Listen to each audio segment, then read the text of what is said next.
Good morning. Welcome into 104.5 The Zone. Off to a hot start, I see. Jackson, Lucas, me, till 1 o'clock. 615-737-1045 is the number. Jackson just thrilled to see us after days away in isolation. Solitary confinement is basically what training camp becomes for him in that small, sad, dark, smelly little room that they keep all the production staff in. Good morning, bud. I think when Joseph walks in to do 3HL, he finds Jackson rocking back and forth in the fetal position in the corner of the control room. That is true. And so how do you greet us this morning? What? How do you greet us this morning? Good morning. Yeah, no, but by starting the radio show with neither of our microphones working. So again, off His to a hot start. microphone was working. Mine was fine and dandy. That sounds about right. No collusion whatsoever. 615-737-1045 is the number if you want to jump in. We would be happy to have you. The F&M Bank chat, Facebook, YouTube, Twitter, and Twitch, where Tom Miller on YouTube says, entertain me, Buck and Lucius. That's a first for me. I think that's what we should call you from now on. It sounds distinguished. Based on your usage of apropos before the microphone turned on, perhaps Lucius, his alter ego, is hanging out in studio with us today. We got a game tomorrow. Exciting. Titans and Niners. We'll get into it throughout the course of today's show. Coach Mack will be here. Joshua Dobbs will be here. Why, you might ask, other than we like a nice visit with Josh Dobbs from time to time. He's Niners' backup quarterback, and he is coming from a similar system from the one that your new head coach is getting ready to run here. So I think there's some good insights to be learned and gained there from a pro perspective. And also we're going to talk about Nico, which we're looking forward to as well. We have to start, speaking of Vols, with a couple of Vols performances. How long do you think it's going to take for the Joe Milton narrative to just completely swallow Boston sports radio whole?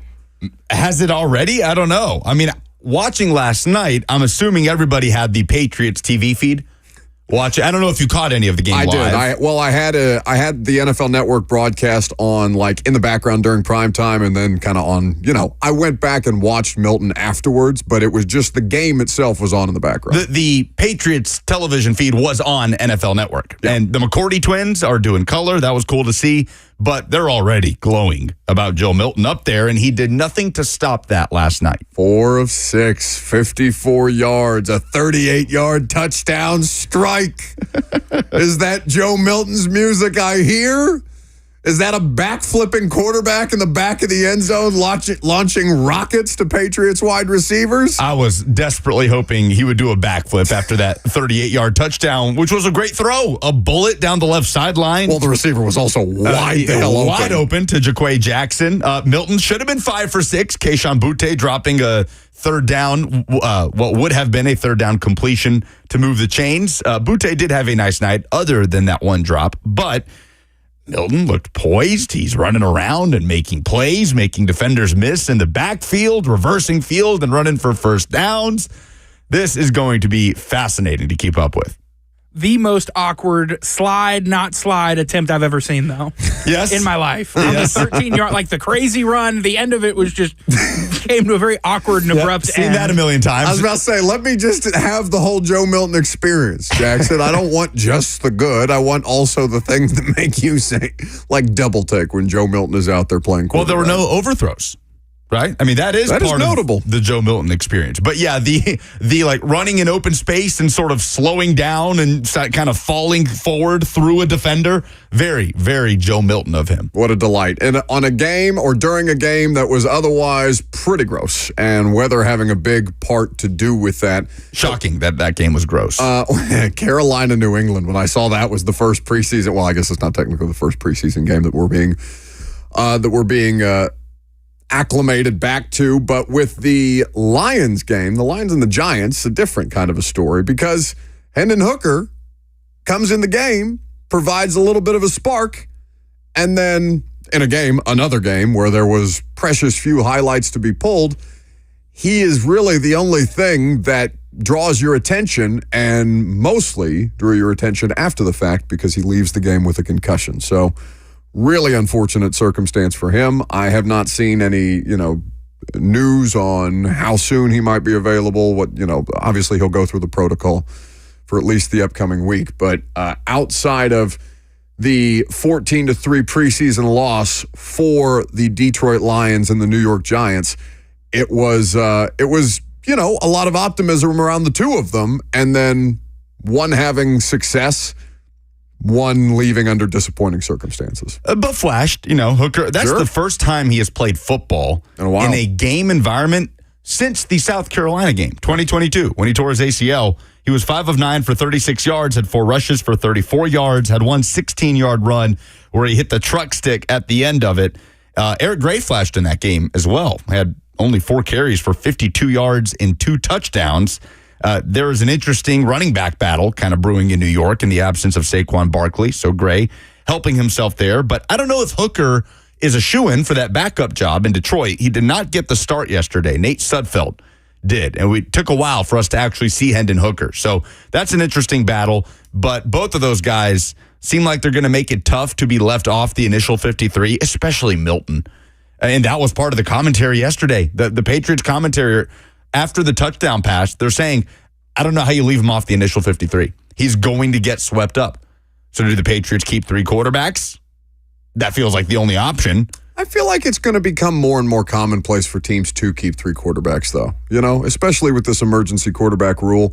And I want to go back and double check, but I want to say that they've adjusted the rule to where the emergency quarterback does not have to occupy a roster spot. I want to say that I read that at some point this offseason, but I need to go back and check my notes. Outside of that, the other headline in sports, non-local, besides Niners and Titans here on Saturday. Pregame starts at 3 out there at Gate 3 in front of Nissan Stadium. New location for the pregame show with Brad Hopkins, with Blaine Bishop, with Kayla Anderson. You're also stuck with me for 2 hours. And then, of course, Jimmy Wyatt and me in the booth with Rhett Bryan pregame before Titans Radio has the kick at 6 o'clock. So we're all looking forward to getting back into the swing of things. The other headline is Team USA versus Serbia. After they cruised through the first 4 games of the Olympics, the USA men's basketball team, the dialogue was starting about, oh my God, what happens if they lose? What's the discourse around them if they lose? I saw people making jokes about LeBron James' legacy is on the line if they lose and things like that. Serbia led for more than 35 minutes. By as much as 17, they were up 13 going into the 4th. And so when backed into a corner, essentially, Team USA outscores Serbia 32-15 to make the comeback, take the lead. Steph Curry with a 3 with 2.20 remaining in the game to get a 95-91 victory, and they are actively in pursuit of a gold medal after being really tested for the first time in these Olympic Games. So that was an electric comeback. I know you did not watch that, correct? I did not catch any of that 4th quarter. I was keeping up with it. It looked like they were buried. Serbia was all over them the entire game. And then, yes, Steph. But seems like they were sharing the ball a lot better than maybe in previous games. And, of course, Steph Curry got red hot. And they will take on France tomorrow afternoon in the gold medal game. So taking on the hosts. And I think we can all agree that we both want the U.S. to have success and we want the Francinians to be sad. I really don't want to make that a thing. Did you see what happened to the Panthers plane last night? Yes, just this morning, I saw that come across the timeline. So refresh me on the details. They were trying to take off and slid off the runway? Yeah, after a horrendous showing in the preseason game, the 17-3 loss to the Patriots, in which they netted, I want to know how many yards, 151 total yards. Preseason so back, in baby. 52 plays. Yeah. Jake Plummer out there slinging it. Talk dirty to me. The Delta plane carrying Panthers players and staff back from New England slid off the taxiway and into the mud at Charlotte Douglas International Airport early this morning. No injuries. Everyone's okay. Ari Myrov with this.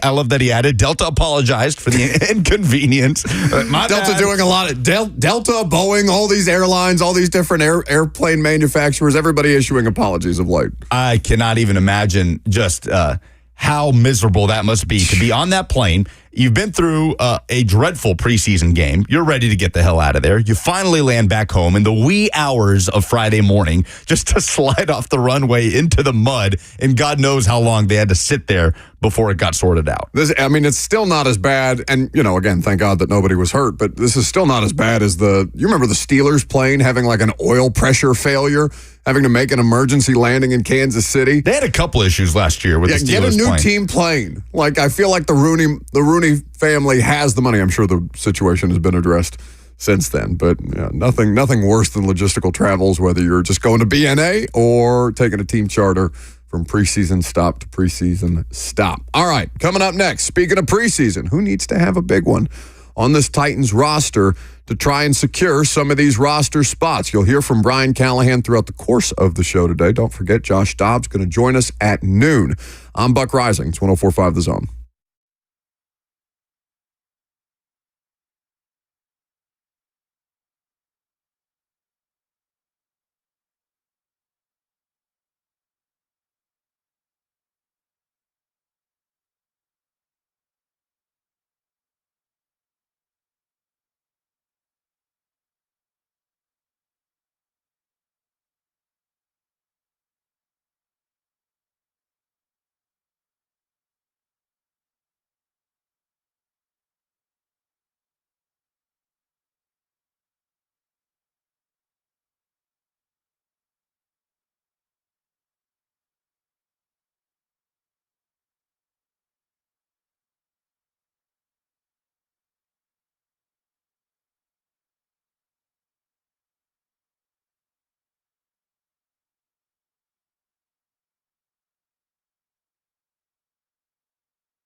Welcome back to the show. We're fueled by Hattie B's Hot Chicken. We've got the Olympics on TV. It's the USA versus Italy in the bronze medal match in volleyball. Are you torn in your rooting interests here?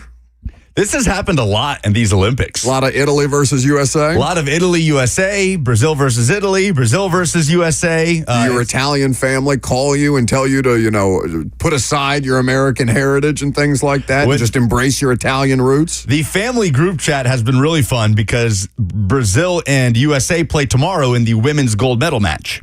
And it's the last game ever for Marta, one of the goats of women's soccer on the Brazilian side. And, of course, the women are trying to claim their first Olympic gold in over a decade on the USA side. So, yes, it has been a feisty family WhatsApp group chat.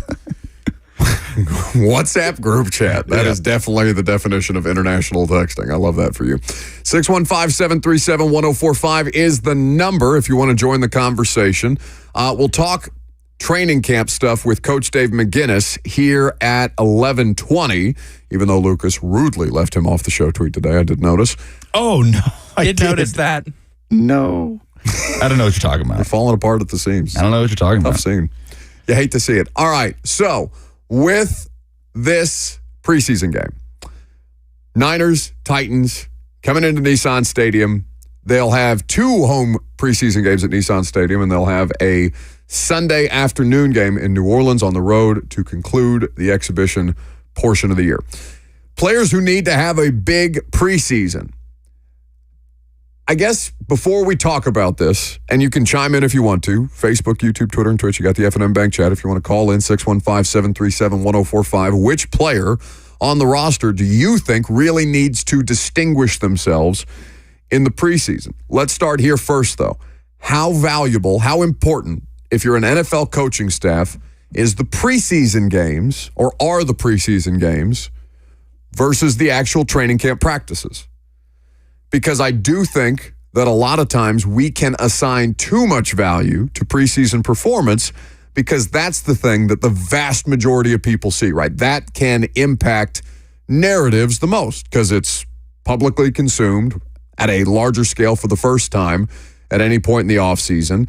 And while it may have some kind of tie to who makes the roster, who doesn't, how the coaching staff feels about a certain player, a certain group of players, it is not the most important thing. Can we agree that the preseason games are not the most important thing en route to making the roster? No, they're not. But they are more significant for certain players than others. Sure, absolutely. And there's a great many players who will need to have good preseason showings. Now, we heard from Brian Callahan yesterday, as a matter of fact, first on a variety of injuries and just kind of updating people ahead of Saturday's preseason game, kind of informing everybody on why people hadn't been practicing. This was Brian Callahan yesterday. A couple things.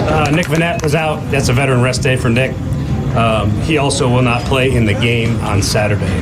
The other 2 veterans that won't play in the game Saturday are Simmons and Landry. Both will not play. Everybody else will suit and play some part of that game.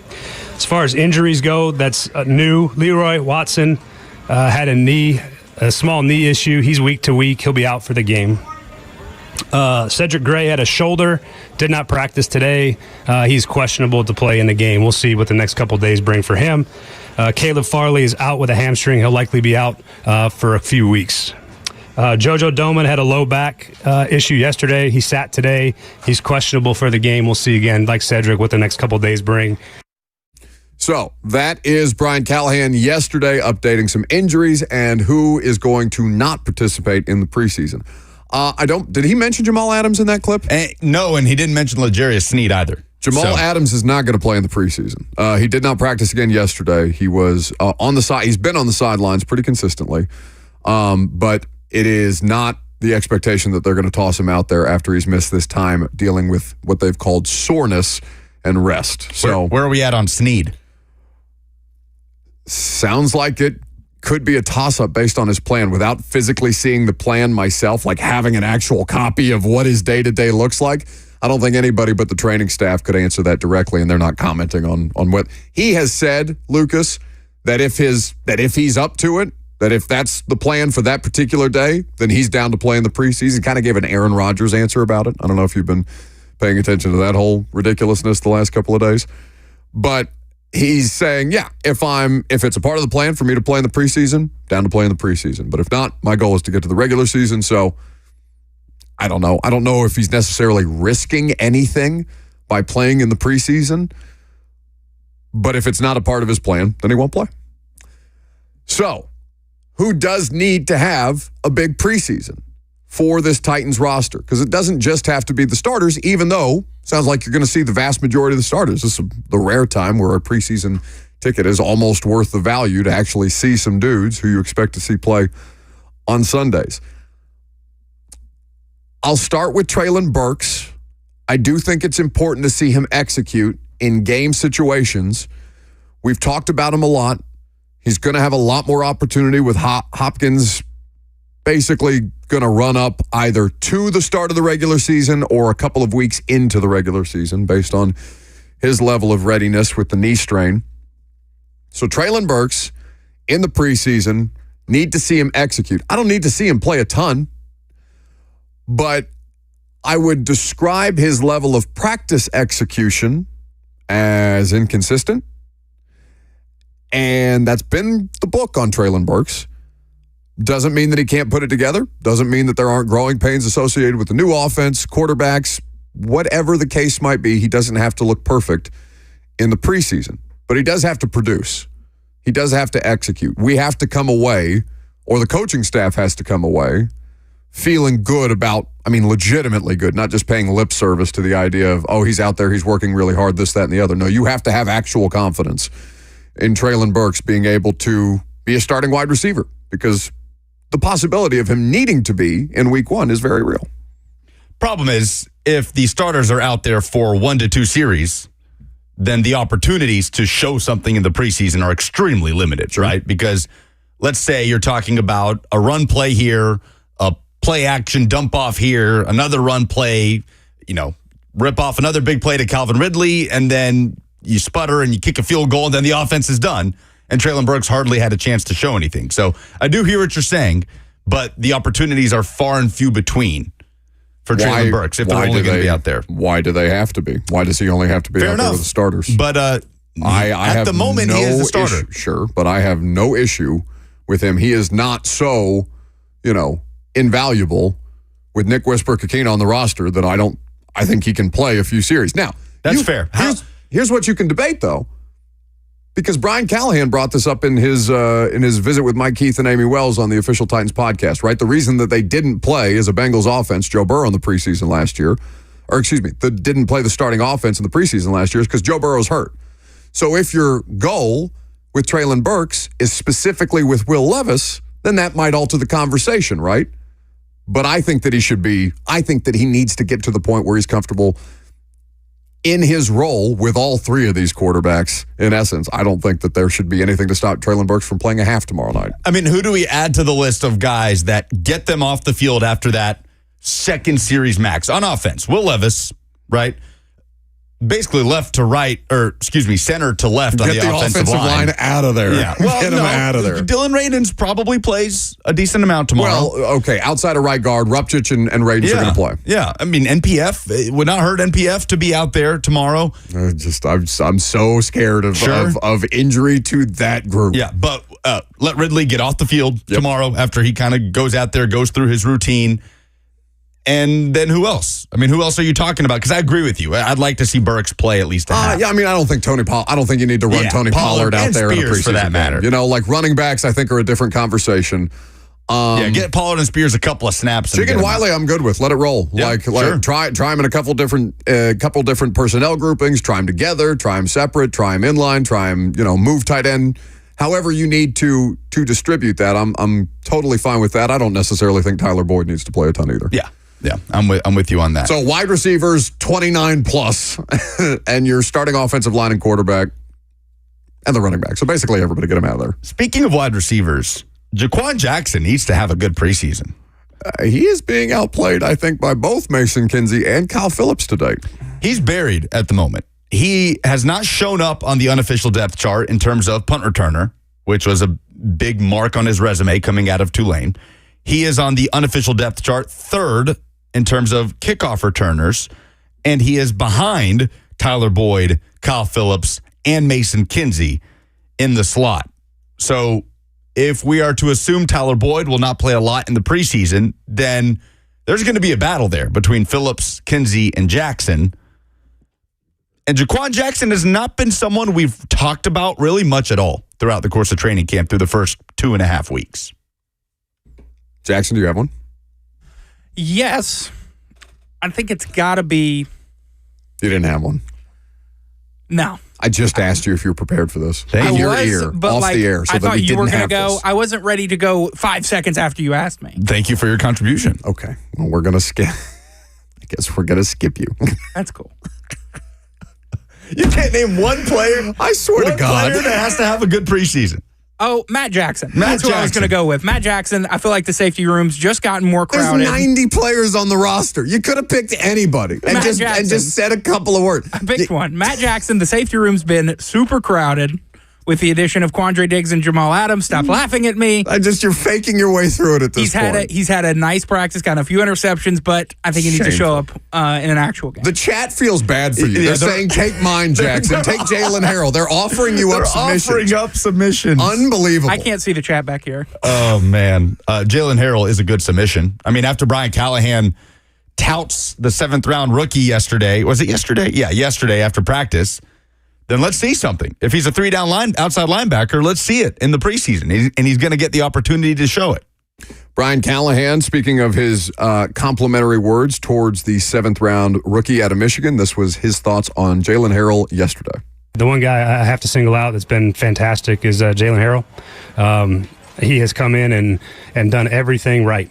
And that's a big step for a young player. And then he's actually shown real ability to rush. And so, again, he's another player in a live action. We'll see if it translates to what it's looked like on the practice field. But been really impressed with what he's done so far. He's been physical as an outside linebacker. He's shown rush ability. He's made plays when he's had opportunities to make plays. So everything about Jalen has been really, really exciting. So put him on the list of guys that I'm excited to go watch play on Saturday. Yeah. Oh, yeah. He's shown the ability to be a 3-down outside linebacker. He can rush. He's physical against the run. Those things have shown up. Now, again, we'll see as we get against different competition what that looks like. But everything so far says that he's got the requisite skill set to be able to play that role. Brian Callahan speaking about Jalen Harrell yesterday. Before we move on and take some phone calls, 615-737-1045. All in favor of Jackson wearing the helmet of shame after that segment? Aye. Hands are raised. Hands are raised in a very visual bit for an audio medium. Put that helmet on.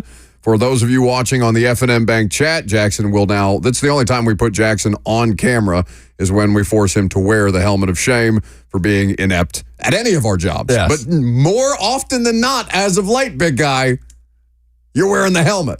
And I'm loving the fact that the control room has just gained a visitor to come in and see how the show is run. Good. As Jackson It's is supposed putting to on be the helmet of shame. A source of shame. The only way that we effectively learn as a society is through public shame. So, I'm glad you have an audience today. Yeah, can you two just do the segment now?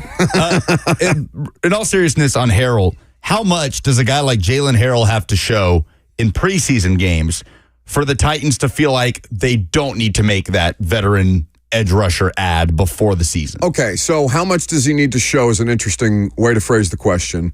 How about I need to find out what he can do well enough to be a role player, potentially occupy a roster spot. So, what is that? Are you a situational pass rusher? I don't know Jalen Harrell to necessarily be a situational pass rusher. He was an effective player. He was a productive player on a really good defense at Michigan. Was a leader on that defense. Absolutely. So I don't want to discount him, right? It's kind of like and David Long was a little different. David Long was the Big 12 Defensive Player of the Year. But he was a team captain in West Virginia. But this is kind of the mold that I'm looking at. Yeah. And the thing about Long was his size, and that's not necessarily an issue with Harrell. They found the role for David Long, and they worked him into the lineup to the point where he ended up taking Jayon Brown's starting spot. So I'm not necessarily saying that Jalen Harrell needs to, work his way up to take somebody's starting spot, but can he find a role? Can he set the edge well enough to be deployed in certain defensive looks? Can he be a situational pass rusher the way that we talked about? Can they find creative ways to generate rush with a variety of different players in different packages? I think the answer to that is probably yes. I bet it's more than we're giving Denard Wilson credit for. I'm not saying that they don't need to sign somebody with Arden Key's suspension kind of looming over all of this. I absolutely I thought they needed to get somebody before Arden Key got suspended. But I do think that the coaching staff seems pretty confident in their ability to deploy what they have. And Jalen Harrell apparently seems to be in the mix, but we'll find out together in the next couple of Saturdays and Sundays. 7.5 sacks last year on a dominant Michigan defense that was coordinated by Jesse Minter, who is now Harbaugh's defensive coordinator with the Chargers. We'll continue talking about players who need to shine in the preseason coming up next. 615-737-1045. I love that Jackson has to answer the phone in the helmet of shame. I'm sure the degree of difficulty on that is not easy. Makes me happy. Let's go to Timothy up first. Hey, Timothy. Hey, guys. How are y'all? Good. So here's my question. I watch y'all every day, but I'm curious about what Malik's role is in the quarterback role. I think he's a really good guy, and I would like to see him on the team, but I know he's going to be behind Rudolph and Lettuce. So what do y'all think? And that's pretty much all I got. Bye. Thanks for the call, Timothy. So Malik is pretty entrenched in the third quarterback spot, right? The quote from Brian Callahan, and speaking of players who need to have a good preseason or a notable preseason, this will be the first opportunity, Jackson, if you want to catch people's phone calls here, this will be the first opportunity for Malik Willis to show something without having to take live game reps. They're not going to show him a bunch of defensive looks, right? This is not highly schemed offense or defense in the preseason. But you're gonna see some pressure at various points. You're going to see some opportunities where previously he might have tucked the ball and run for him to kind of manage the situation, maybe throw the ball out of bounds, maybe, work through progressions. And again, it sounds rudimentary, but this was always the way that it was supposed to be with Malik Willis. It was just not the path that I think many people would have imagined for him in a perfect world, right? He has made progress, I think, clearly, based on what we're seeing out at practice. Doesn't mean that he has to be a starting quarterback or a trade asset. You don't have to offload Malik Willis the first second that he shows you something, right? Or have that thought creep into your head. So I think that the third quarterback role here is the role that he's set to play, unless something happens with Willis or with Levis or Rudolph, God forbid. And I think that's okay for an initial 53 that feels like they might have three quarterbacks on it. It's not like Malik hasn't flashed in the preseason, though, right? I mean, that's been the conversation with Malik in both of his first 2 years in the NFL. I mean, he showed some stuff. Even his rookie year, right, against the Ravens, didn't he run over Kyle Hamilton for a touchdown and then throw a deep ball to Racey McMath, and it gets Michael Irvin talking about it on NFL Network. So what we're going to have to do is parse through, the difference between, flashy plays here and there that get you excited about the talent of Malik Willis and the down-to-down rhythmic nature of what you need from a quarterback in this system. Well, what's the difference between trying to learn those kind of things between He's got a coach that can do it, that is well-versed in doing it. Again, they're not going to give away scheme and stuff like that, but I think if you genuinely ask Brian Callahan a question about Malik Willis, we may actually learn some of the things that we're talking about and some of the stuff that we've had to try and parse through ourselves in the last couple of years with, we'll call them educated guesses. 615-737-1045 if you want to jump in. How about Darrington up next? Hey there, Buck. How are you this morning? I'm good, bud. Oh, okay. Just a quick question, because 3HL has kind of been dragging these last couple of days about the explosion of Calvin Ridley. This guy that barely had 1,000 yards last year. Now, it could be just because of Trevor Lawrence, but my thing is, are the backup corners really that bad that he's creating this much separation? Because I just want to know, because, yes, I've seen cornerbacks can go down at any given time. So if, just in case, hypothetically, we lose one or two between Snead and Awuzie, are the corners really just giving up that much separation so that when we play against speed receivers, they're going to be just torched like that? And is this the same Mason Rudolph that Myles Garrett tried to kill with his helmet? That's all I wanted to know. Yes, in fact, I can't confirm the latter part. That's the one. Okay. Can't confirm. Thank you as always, Darrington. Yeah, because it's Trey Avery it's like Trey Avery and Shy Carter out there on Calvin Ridley right now. Because when Awuzie and Snead aren't practicing, and they haven't been for the most part, then it's going to be your fourth and fifth corners, right? So it should not be shocking to you that your fourth and fifth. I mean, you've seen Trey Avery play, and Trey Avery is probably going to be. I mean, they're definitively ahead of Caleb Farley, the two of them, the fifth-round rookie Jarvis Brownlee and Trey Avery, who's Trey Avery a UDFA, if I remember correctly. Avery was a UDFA out of, I want to say Rutgers, but I can't remember off the top of my head. Anyway, so Calvin Rutgers. Ridley is doing this against depth corners should be shocking to nobody. Calvin Ridley is also incredibly sudden. Like, there's a difference between him doing this against the depth corners of the Titans right now, and Roger McCreary is also out there, but he's primarily covering the slot, and what NWY or Traylon Burks or other guys. Like, he is a caliber above, obviously, everything else that you've got on the roster, and it's more noticeable when Hopkins isn't out there. But Ridley has also made some plays. Oh, hell yeah. With guys draped all over him. Shy Carter was all over him the other day when he made that wild diving snag on the sideline, kept his feet in bounds just as he was. I mean, I have no idea how you have the presence of mind and it's not hand-eye coordination necessarily, although that's obviously involved. Just how the hell you do that if you're Calvin Ridley. It was crazy to watch. And he did it like 3 or 4 times that day. He's a difference maker in your passing game. And Trey Avery or Jarvis Brownlee may not be difference makers in your defense, but that's who's tasked with getting these reps right now. 615-737-1045. We'll get more phone calls coming up next. Also, the SEC stat of the day. Don't forget, Coach Mack at 11:20. Joshua Dobbs, Niners backup quarterback, and VFL at noon. I'm Buck Rising. It's 1045 The Zone.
Let's talk about the Olympics because they're wrapping up this Now, wait weekend. just a damn minute. What? What is your SEC stat of the day? It's Olympic related? Well, if you would just wait a minute. Impatience. 56 medals so far at the Paris Olympics have gone to either current or former SEC athletes. 13 different countries represented, 16 gold, 24 silver, 16 bronze. Buck, would you guess the SEC school that is the leader in Olympic medals, either current or former athletes of that school? Ooh. I'm going to say like Florida. I'm going to say Florida. I don't know why Florida's in my head for some reason. Very I don't think close. that's right. Texas? Texas is number one. Jackson, Are you a cheater? No. Why did you say Texas? He's for sure. I think I saw him as second a few days ago, so like a half cheat. Okay, so you are a cheater. Texas is number one with 14 total medals. Florida is number two with 11. A couple really notable ones, including Caleb Dressel, the swimming star. LSU number three with 5. So there's a big drop-off after Texas and Florida. LSU has Mondo Duplantis, the Swedish pole vaulter who set a world record the other day. It was a really cool scene.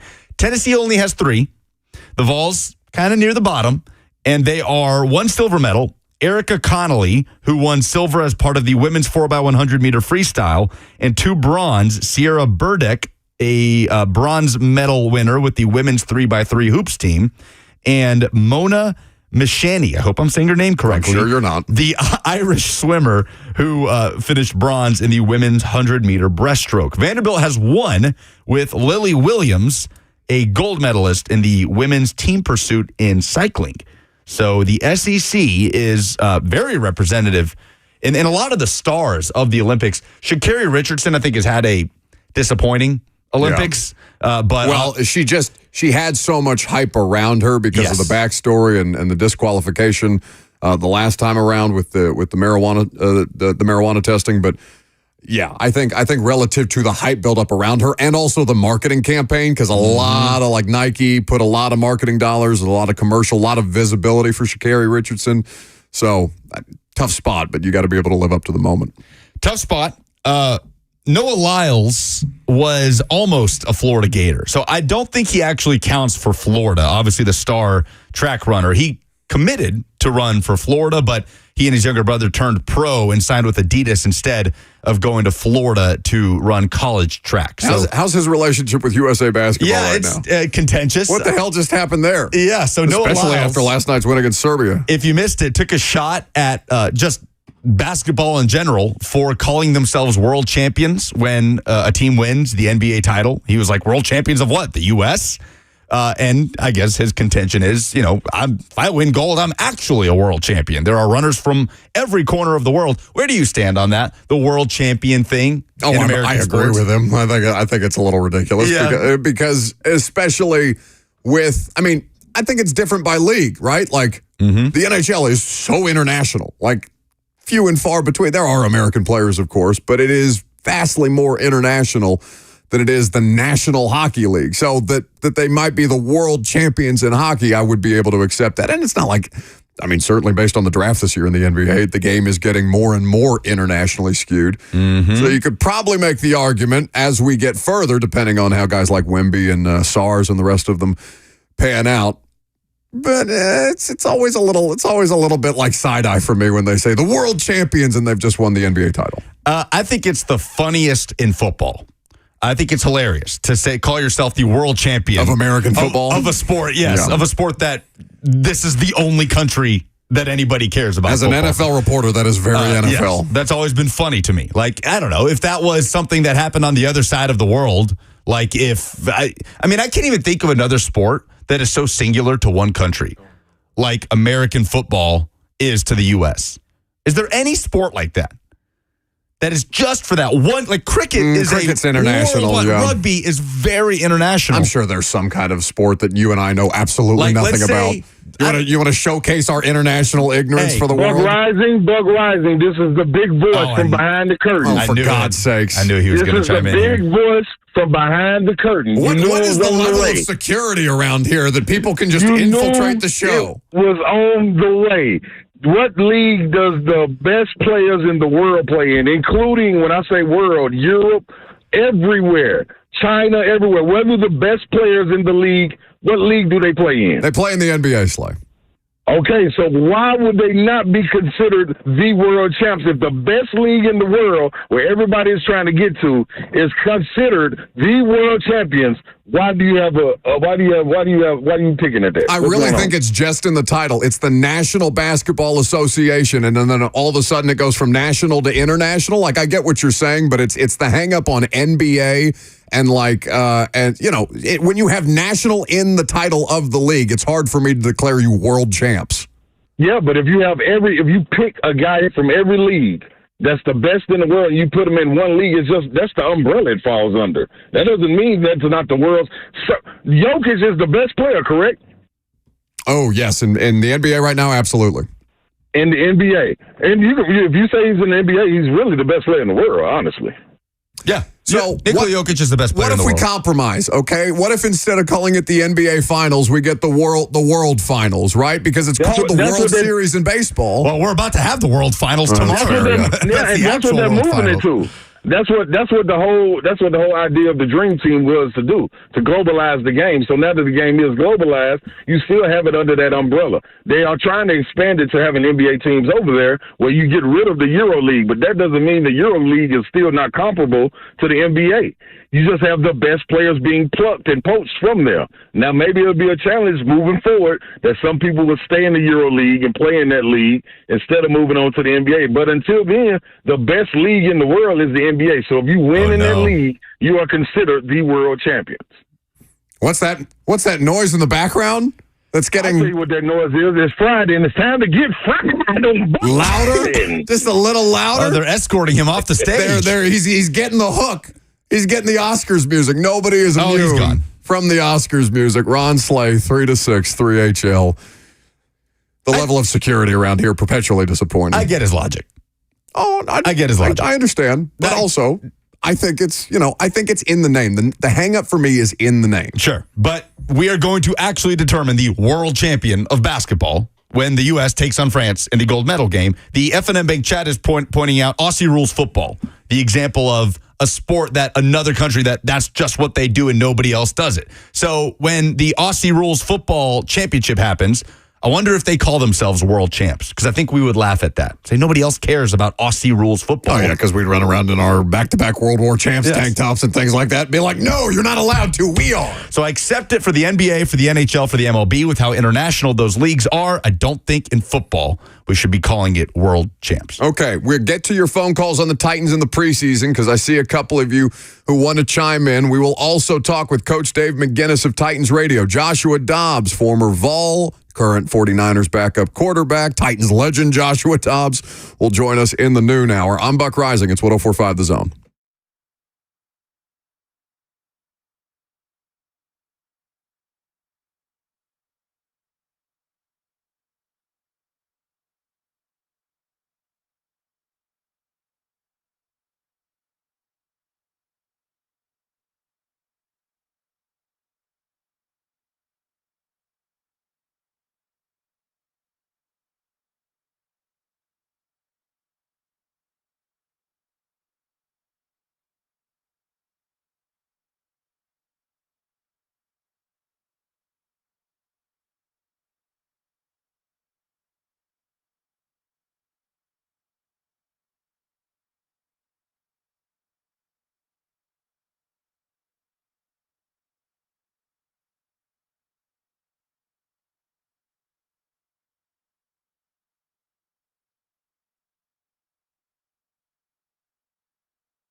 11:01, good morning. I'm Lucas Panzika from the 104.5 The Zone studios. The Tennessee Titans kick off the preseason tomorrow night against the San Francisco 49ers at Nissan Stadium, and wall-to-wall coverage lives here on The Zone. The Lee Company countdown to kickoff hits the air at 3. Titans countdown starts at 5 for a 6 p.m. kickoff with Mike Keith and Coach Mack on Titans Radio. Titans Talk Back will take you home after the game. Head coach Brian Callahan said after practice on Thursday that with the exception of a couple of players, starters will play on Saturday. A couple things. Nick Vanette was out. That's a veteran rest day for Nick. He also will not play in the game on Saturday. The other 2 veterans that won't play in the game Saturday are Simmons and Landry. Both will not play. Everybody else will suit and play some part of that game. Preseason action on Thursday night. Former Vols quarterback Hendon Hooker got his first game action since 2022 with the Lions going 5 of 9 for 36 yards and adding 34 rush yards as the Lions beat the Giants beat the Lions 14-3. Hooker did leave the game with a concussion in the second half. Joe Milton impressed for the Patriots, 4 of 6, 54 yards and a touchdown with 22 yards on the ground as New England beat Carolina 17-3. Team USA men's basketball trailed by as much as 17 to Serbia Thursday, but outscored them 32-15 in the fourth, winning the Olympic semifinal 95-91. Steph Curry had 36 points. The U.S. will face host France tomorrow afternoon in the gold medal game. In the women's tournament, the U.S. currently facing Australia in the Olympic semifinal. For all your foundation repairs and waterproofing needs, visit USSTN.com. Breaking news at once on your home for the Titans and Vols. This is 104.5 The Zone.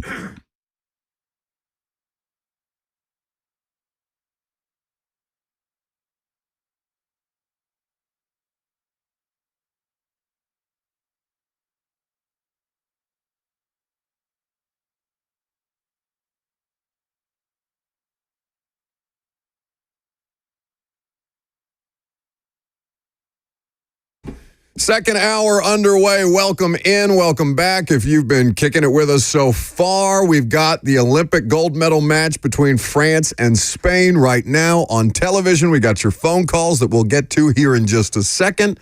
We got Coach Dave McGinnis of Titans Radio, even though Lucas left him off the show tweet today, here in a just about 17 minutes from now. Coach Mack, I'm sorry. 615-737-1045 is the number if you want to get in there. We're also going to touch on this Deion Sanders situation because it feels like it happened like 17 weeks ago and we haven't talked about it, even though it would be the top line item in any other week without Titans training camp going on and occupying all the oxygen. So we will touch on Deion's situation here in just a second and where he is now coming in the offshore betting odds to be the first coach fired in the college football season. How about that? F&M Bank Chat also at your disposal, Facebook, YouTube, Twitter, and on Twitch. You are welcome to participate there if you so choose. But since we have people who want to talk about the Titans preseason, and there is a preseason game tomorrow, why don't we start there? Let's see. John, who's in education, has been waiting patiently. Hey, John. Hey, Buck. Good morning. And you too. So I have a question regarding the edge position because I know it's a concern. So if the edge position doesn't work out with, the rookie, 7th-round pick, and other players, I was thinking maybe, and I know it's a what if we traded for Hassan Reddick, because I don't think he wants to be in New York. I mean, he had 11 sacks last year, and I know he's turning 30, but that man continues to produce. So I'll just listen. Thank you. Have a good day. Thanks for the call, John. All right, so let's take a look at his contract. Because for what it's worth, I haven't heard anything about the Titans exploring a trade for Hassan Reddick, or who I personally would be interested in seeing them explore a trade for, Matt Judon. Doesn't mean that it's off the table. Just mean that it hasn't been that much discussed right now. Hassan Reddick, according to Spotrac, is on a 3-year, $45 million deal. Did he say the Giants? Isn't Hassan Reddick on the Eagles? No, the Jets. The Jets. He's a Jet, and he's racked up over $1 million in fines as his holdout has continued. Yes. And if he's not going to be a Titan, it would behoove the Titans for that to maybe continue through week 2. Please? When you're going to start, you're going to be one of these people, just, please, God, just miss this week. Just miss. You don't want to play the best players. You don't want to see the best players playing against your football team. Coward. No. No. So you would have preferred to beat Alabama when Tennessee came to town, if for some reason Bryce Young missed the game? You would have rather just run over Alabama without Bryce Young if in a hypothetical alternate universe, Bryce Young didn't play in that game. You would have been just as satisfied with a win over Alabama in that situation. Buddy, I would have taken the win over Alabama if you were the quarterback. Well, no, in hindsight, yeah, obviously that win is more satisfying because it's a classic game, and Bryce Young was great in that game. So was Hendon Hooker. That's what makes it a classic. But if you take me back in time to the day before that game and say, do you want Bryce Young to sit out? I say, hell yes. Who was Bama's backup at that time? Does anybody remember? Milroe, right? Wasn't it? I get it was Milroe. It was Milroe. So he played against Texas, right? That's right. He played against Texas later that season. So, but yes, the answer absolutely yes. So, 11 sacks, 67 pressures last year for the Jets.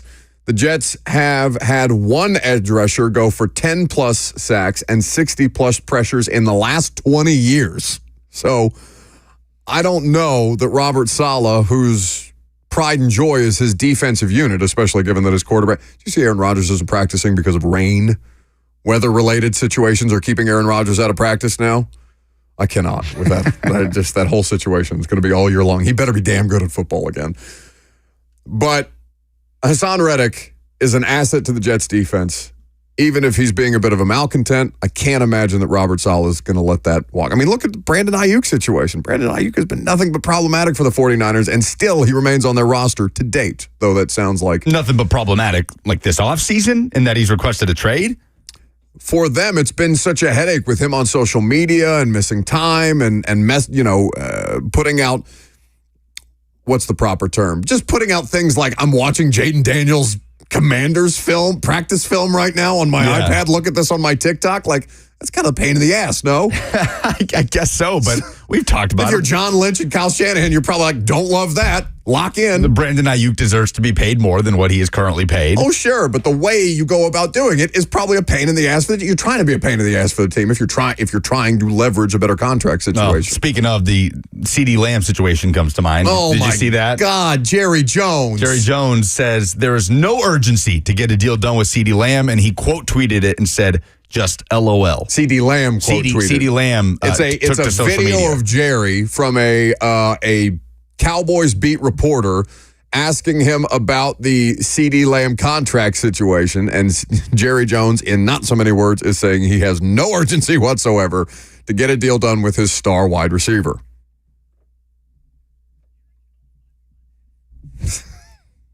I don't think CeeDee Lamb is feeling very, familial with Jerry Jones at this point in time, as Jerry currently, negotiates his own familial situations in court right now. Less than ideal. He's somebody's daddy. That's what they're currently suing over. Do you remember how that drop came about? Yeah, Bert was making jokes about his mother's promiscuity on the radio. I would have killed him if I was his mother. It was because of the I call it a scandal. The lawsuit that's going on right now. That was going on with Jerry about a girl claiming that he is her father. Do you not hear the references that I'm making towards the lawsuit that's currently being filed against Jerry? I thought I was doing a whole bit. It was too subtle? Over my head, Jackson. Okay. Very good. Didn't get it at all. Thank you for your help, as always. So, what were we talking about? Hassan Reddick? Unlikely. Unlikely that the Jets would be willing to part with him if all he's doing right now is holding out. Let's go to Logan, who's a recruiter, up next. Hey, Buck, Lucas, how are y'all guys? Good. Yeah, I just had a question about, Callahan did say that we're going to see, the starters play, the ones that he listed. How much do you think that offensive line should play? Because I know, they're starting to mold together, get ready for the season that's coming up. So I'd personally like to see him play with the twos a little bit, just so they can get more, action. And I'll hang up and listen to what y'all have to say about that. It is going to be an interesting strategy because the point of having them play is to have them play as a unit, right? Yeah, largely. With the exception being right guard. Right. It is helpful for Dylan Radins to play football regardless of who he is playing with. But yes, I take your point. Dylan Radins has played a lot of football. Like, Dylan Radins was basically a starting player all last year. I have seen Dylan Radins. That's why I don't understand this whole hang up on Dylan Radins. He's a known commodity to me. We have been through 3 seasons of Dylan Radunz being, at best, an alternate option to whomever they tried to start over Dylan Radunz. Now under 2 different coaching staffs and 3 different offensive line coaches. I don't understand the logic of Dylan Radunz needs to play more football. He's played plenty. Now, you give him the benefit of the doubt now with the new coaching staff. I'll grant you that. Let's see him play football under Bill Callahan. Let's see if there's any noticeable growth and development. And if the coaching staff determines that he's one of the best 5 that they've got, then they'll make that determination when necessary. But this conversation about Dylan Radunz not having enough experience is nonsense. Sure, I take your point. But we have also removed the nebulous cloud around what position does Dylan Radunz play. Because he was drafted to be a tackle. He was in the right tackle battle with Nicholas Petit-Frere that ended very quickly, Petit-Frere's rookie year. And even last year, he got reps at both. And this is the first year of Dylan Radunz's career that we know he is a right guard or a guard. He is an interior offensive lineman. That is what he is. That is how this coaching staff sees him. So there's kind of this clean slate feel with a lot of guys on the roster. Coming up next, Coach Dave McGinnis. We will preview this Titans preseason game. We'll get Mac's thoughts on the matter. I'm sure he's talked to the coaching staff at length, so there's only so much that he will probably be able to disclose. But he's been taken in practice. What is this now? 6 in a row, padded practices for the Titans to try and figure out the offensive line, the defensive line. Coach Dave McGinnis joins us next.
Welcome back to the show. We are fueled by Hattie B's Hot Chicken. That music means that Coach Dave McGinnis of Titans Radio will join us here in just a little bit. Do we have an equalizing goal in the gold medal round between Spain and France?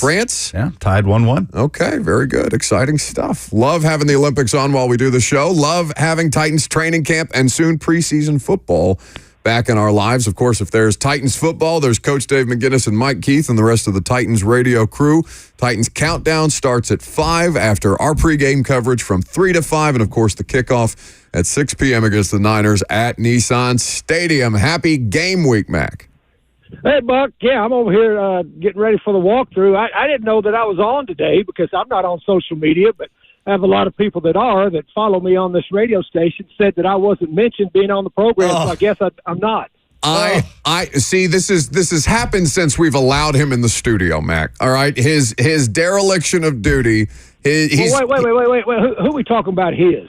Well, we don't even have to mention him by name if you don't want to. He wasn't kind enough to mention you were on the radio show today. We don't have to mention him on the radio show. Yeah, I mean, I got so many text messages this morning saying, Coach, Coach Mack, how come you're not going to be on the show today? So who left me off? Jackson? Oh, hell no. No, Coach, I have no ground to stand on here. No allies either. I have no allies. I have no ground to stand on, and I must take full accountability here, Coach, that I did leave you out. I rectified it after the fact, but it doesn't matter. It doesn't take away the egregious mistake that was leaving you off the show tweet, which I've never once done until today. The shame that I'm feeling today, Coach, is greater than any shame I have ever felt. First of all, Lucas, I thought we were better than that, with each other. So we'll just mark that up. That's the first time I've ever seen you slip up. I appreciate you owning up to it. And just to tell the truth, as soon as I got on here, Jackson started just hammering on me. Please hammer Lucas. This is just there's no semblance of teamwork on this radio show, Mac. It's just everybody trying to knife each other in the side. No.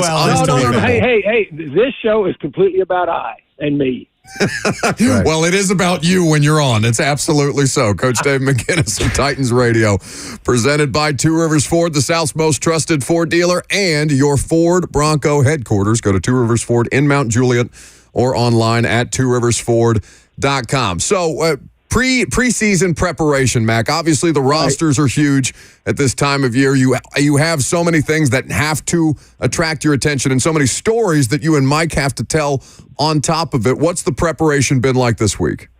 Well, it's just like for a game week, except you've got 85 or 90 people that you're dealing with, and even the ones that are not going to play, there's a backstory to it. So, I mean, it's a lot more preparation. We've been in it for a couple of days with Rhett Bryan, getting ready for the pregame, and then, of course, getting ready for the broadcast. And because you've got to be able to tell, to fill in the gaps on these preseason games, you've got to be able to tell some of the backstory of some of the guys that are playing and some of the guys that, have got a chance to make the squad throughout a preseason process. So, yeah, there's more to it, but we approach it just like Mike Keith has always approached Titans Radio, with a lot of professionalism and get ready for a good broadcast. We're all excited about it. I can't wait, and I'm looking forward to seeing this. As I know these coaches are ready to see their players, and just the vibe around here at practice. You guys have been here every day that you're allowed to. They're ready to get out there and see what they can do too. So, Mac, they've talked about playing starters in the preseason. We'll see how much they end up doing it here, or at least the rest of the audience will see how much they end up doing it on Saturday afternoon. But they have some positions in flux, obviously. They've got guys like Treylon Burks who are getting more opportunity without Hopkins. They've got a rotation right now at right guard between, it looks like, Rupchich and Dylan Radin, so that doesn't mean it'll just be those two players competing. The idea of guys like that playing beyond just the starting units, I think there is some value in that, no, from your perspective? Yeah, well, absolutely there is. I mean, because you can't manufacture experience. We've got some inexperienced guys in this system, that are trying to earn a spot. So I think that's a very, very valid issue that you bring up. The thing about preseason games, guys, though, is as a coach, unless you've already visited with the head coach on the other team, and I've done that before, I mean, that's why these practices that you do jointly with each other during the weeks are so valuable, because you can kind of match up ones versus ones. Here, you've really got, I mean, it's up to each individual head coach as to how they're going to deploy and how they're going to play their guys. So this first one is not so much, you don't game plan this at all. What this is about is seeing the players that they've been working with since OTAs and been spending extensive time with in individual drills with all of the techniques and things that they've been working, and then up to this point, going against one another, see if they can carry that instruction over to a real game. And a real game in the sense that you're going against somebody different that you're not used to practicing against. That's the real value in your first preseason games. And then plus the special teams, all the staffs that I was ever on, either as an assistant or an assistant head coach or a head coach, we always met as an entire staff on the Tuesday after the preseason game, and everybody graded together, in a big auditorium, with a big screen, individually graded every special teams play, and everybody had one player that they would grade, and it would switch, between the big four. I mean, because you got to understand how guys are slotting from different positions, because to make the back end or the bottom of your roster, I mean, you're going to have some guys that stand out on special teams. So it's a pretty thorough process. Coach Dave McGinnis of Titans Radio here with us on 104.5 The Zone. Niners and Titans at Nissan Stadium. Kickoff at 6 p.m. with the Titans radio crew on 104.5 The Zone. Coach, I know there's not really any game planning involved, especially for the first preseason game, but is there any thought to the personnel that you could get matched up with in terms of how that could help you evaluate players on your team, who they may be lining up against, who they may be covering, anything like that, on trying to get a good gauge on who they're going to be matched up with in the game? Well, you just don't know. In this instance, you don't know how Kyle Shanahan's going to deploy his people. I don't know. I haven't asked, these guys if they know, but clearly we'll know pretty soon. When the first quarter kicks off, but you can't really go into any finite detail on that, because you just don't know. And plus, you don't know how long they're going to play. So that's why I say the importance of this game is seeing how they perform against somebody they've never, practiced or played against, and then see how they carry over what they've been taught, because that's important. Because what you don't want to see is, if you've been working all this time on all of these drills and all these techniques and how everything should mesh together, and then once the light comes on, then all of a sudden they revert back, to ground zero, and start reverting back to something, a panic in some sort of a sense, and revert back to old habits that you've been trying to break now since the OTAs. So with a couple of guys on the depth chart, Mac, there's a lot of intrigue in seeing, how the competition plays themselves out, and the value of the preseason games versus the actual training camp practices. Now, they're not coming off joint work or anything like that, so this is good for them to get some work against different players, against a different team. But as a coach, how do you assign value on roster decisions, for example, with the training camp practices themselves versus the action that the audience gets to see in the preseason?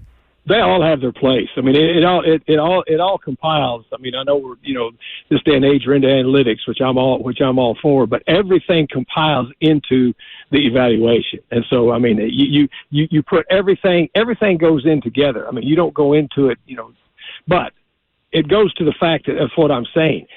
If they can carry over what you've been practicing into a live setting against somebody else, then that clearly is a step up in their development. That is what you are looking for. But you don't discount anything that they do. The thing that I've told you ever since I got in this league, that I was told by Mike Ditka, every day is an interview for players and coaches. It's the truth. So every day counts. With these preseason games, Mac, and kind of seeing a couple of different position groups work their way through, I wonder if you've talked to coaches around the league, because you have so many conversations with so many different people, about the third quarterback rule and how it's kind of impacting their roster decisions. It may be too early for discussions like that, although we are about halfway through camp at this point, if not more than halfway, given that the Titans have a pretty unique quarterback situation here with Malik Willis, and there's still being plenty of viable reasons to consider that third quarterback on an initial 53. Yeah, well, most of my talk, I mean, I've talked to, more than a handful of special teams coaches.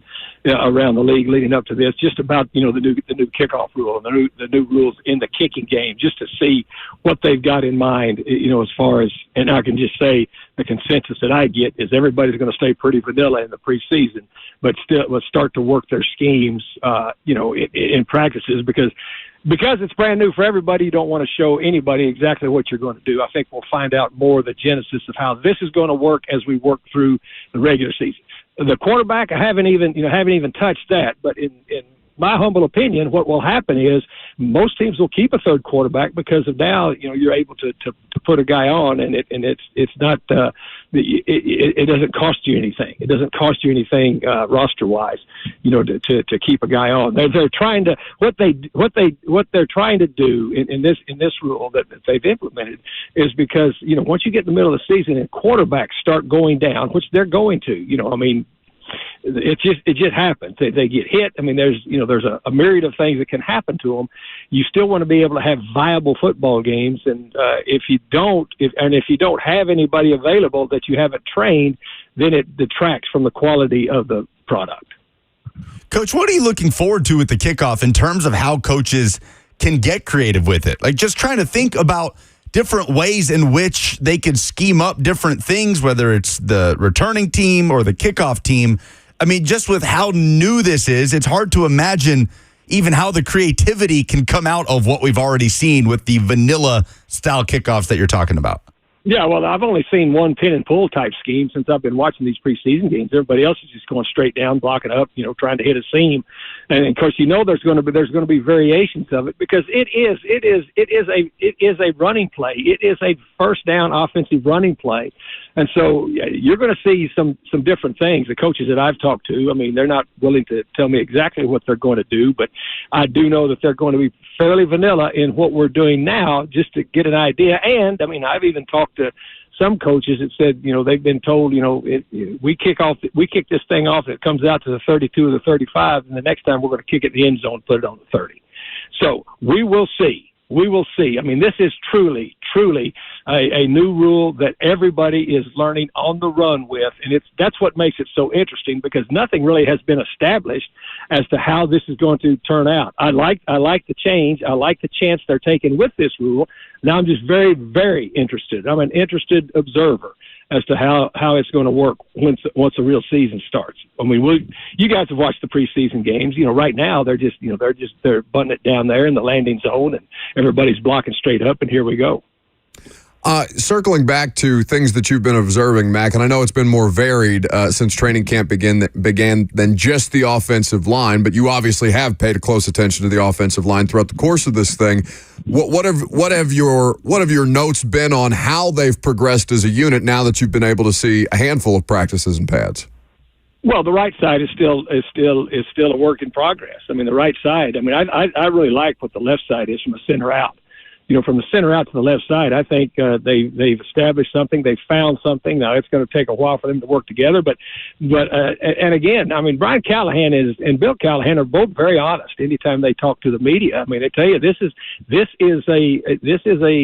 an ongoing process at the right guard and the right tackle. And so here's what I do like. I think that they've been very competitive. This defensive front, especially when you've got those two big front end loaders that are the starters. They're a load. They're a load up in that center guard triangle. And I think the competition part of that has been very good. But as far as about the fluidity of the five working together, they're still working on that. Buck, you've been here on the right side, and that's going to take a while. He is Coach Dave McGinnis. His visit's presented by Two Rivers Ford. He is back in the booth on Saturday afternoon. You can get pregame coverage starting at 3. You can get Titans Countdown starting at 5. And, of course, the kickoff with the whole Titans radio crew at 6 p.m. between the Tennessee Titans and the San Francisco 49ers at Nissan Stadium. Mac, looking forward to seeing you back in the booth, getting back into the swing of things, and enjoy your weekend while you got some time. Yes, I can't wait. Can't wait to get back in the booth. I hope Mike Keith lets me broadcast the game because Lucas didn't want me on the radio. Just unbelievable, the disrespect constantly. In fact, he's been watching soccer during your entire appearance with us. He hasn't even given you his undivided attention today, Mac. Shame. Always trying to take me down, Coach. That's Coach Dave McGinnis of Titans Radio with us on 104.5 The Zone. So a lot of good insights there and how, the idea, we talked about it earlier. What is the value of the preseason games versus what they accomplish in practice? And it's not an either or. It's the sum of the parts. But the biggest thing is how they translate the game situations that they learn about in practice in the meeting rooms to as close to live reps as humanly possible without having regular season consequence. On that, it sounds like Mac is in agreement on the idea of playing guys like Burks into the game beyond just with the starters.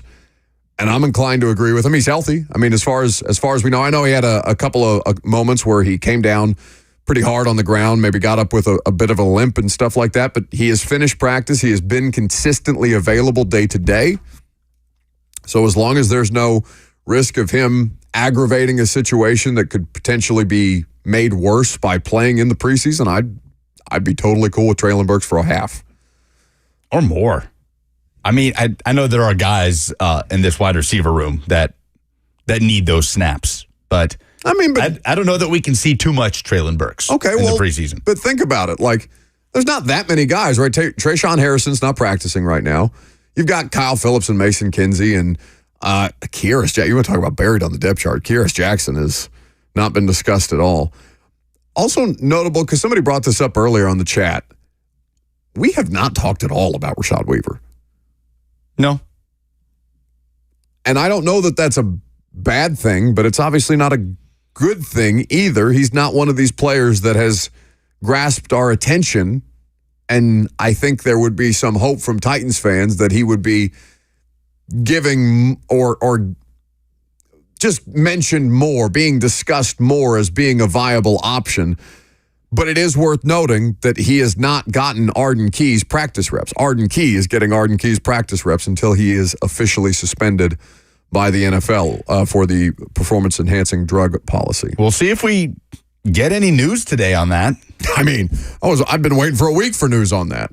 It's just, I don't know if it got lost in the league office's inbox or what happened with Danico Autry and Arden Key's suspension. Weaver was important before the Arden Key suspension news came down, right? That is your edge rusher depth. Now he's, critical to this defense opposite of Harold Landry. Because to be honest, even though we just did it today and a little bit yesterday because Brian Callahan mentioned it, we've talked more about Jalen Harold than we have Rashad Weaver. Yeah, I saw Kevin pointed that out on the F&M Bank chat. And, that is, have we talked more about Jalen Harold or have we talked more about Jalen Harold because Brian Callahan complimented him? Oh, the latter, right? For sure. Like, if Brian Callahan didn't say anything about him, we wouldn't be sitting here talking about, my goodness, Harold's been unstoppable at training camp. Yeah, he's done some good things as a rookie 7th-round pick.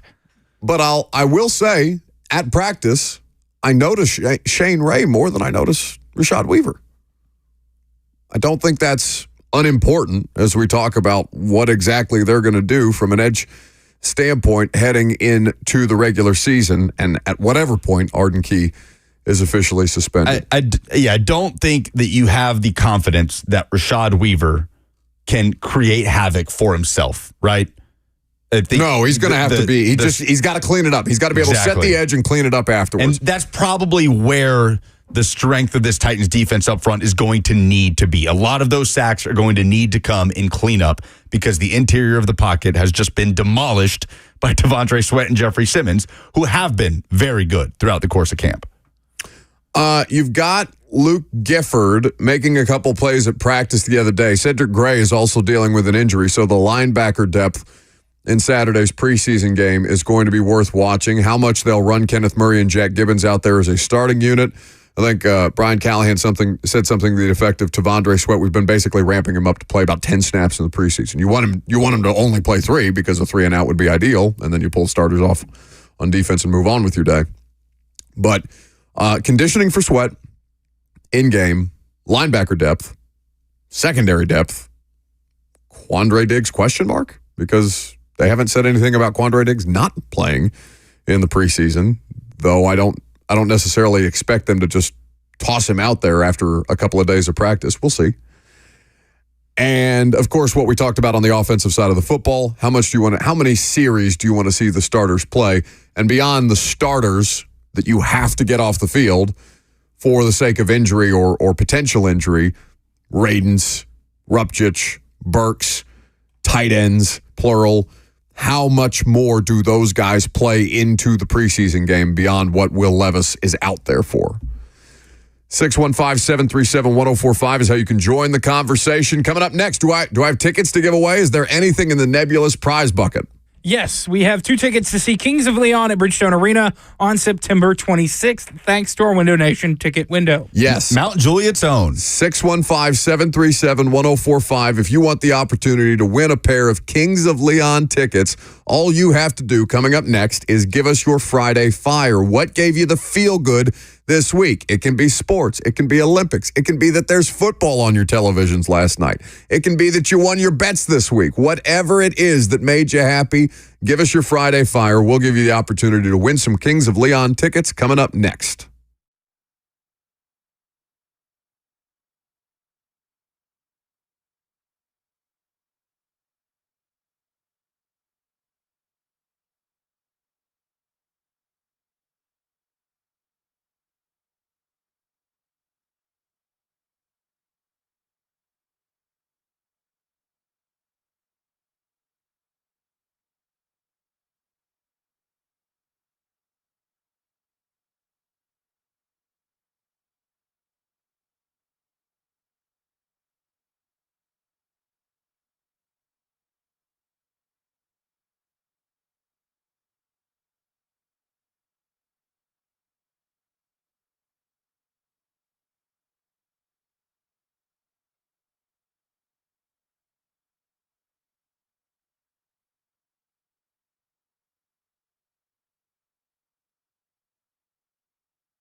Welcome back to the show. It is Friday Fire. We have Kings of Leon tickets to give away to you if you just give us your moment of positivity. 615-737-1045. It could just be that it's game week and vibes are high. Rep Brian was just in here game planning the game day broadcast ins and outs with Lucas, with Jimmy, with Mike Keith, with Coach Mac, with everybody that's involved, and we're all fired up and ready to get it started.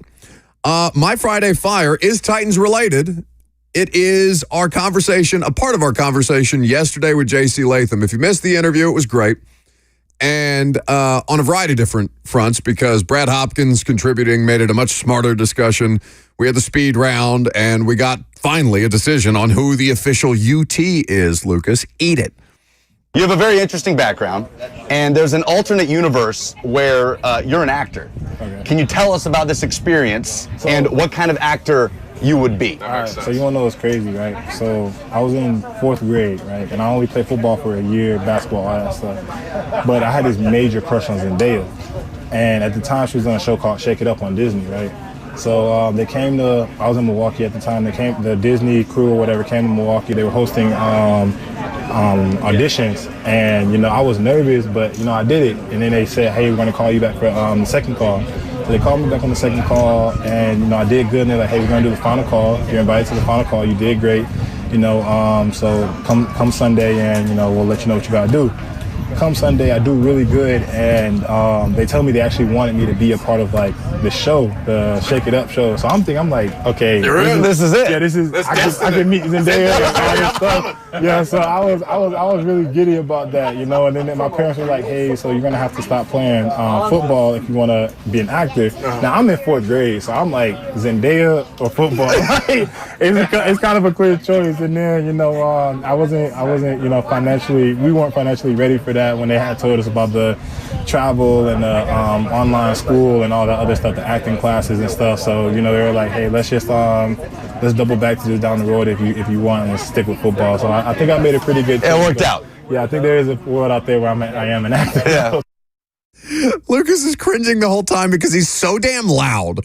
Just so much louder than everybody else involved in the interview. But yes, that is our visit with J.C. Latham yesterday. I had to take my headset off. That was the funniest thing I've ever seen. He was so disgusted with the own volume of his voice that he had to take his headset off during that. But J.C. Latham could have been a Disney Channel star, could have been, you know, in with Zendaya the way that he wanted on the Shake It Up show, could have been a child actor and had this NFL career completely derailed, but he chose football instead. Worked out for him. Worked out.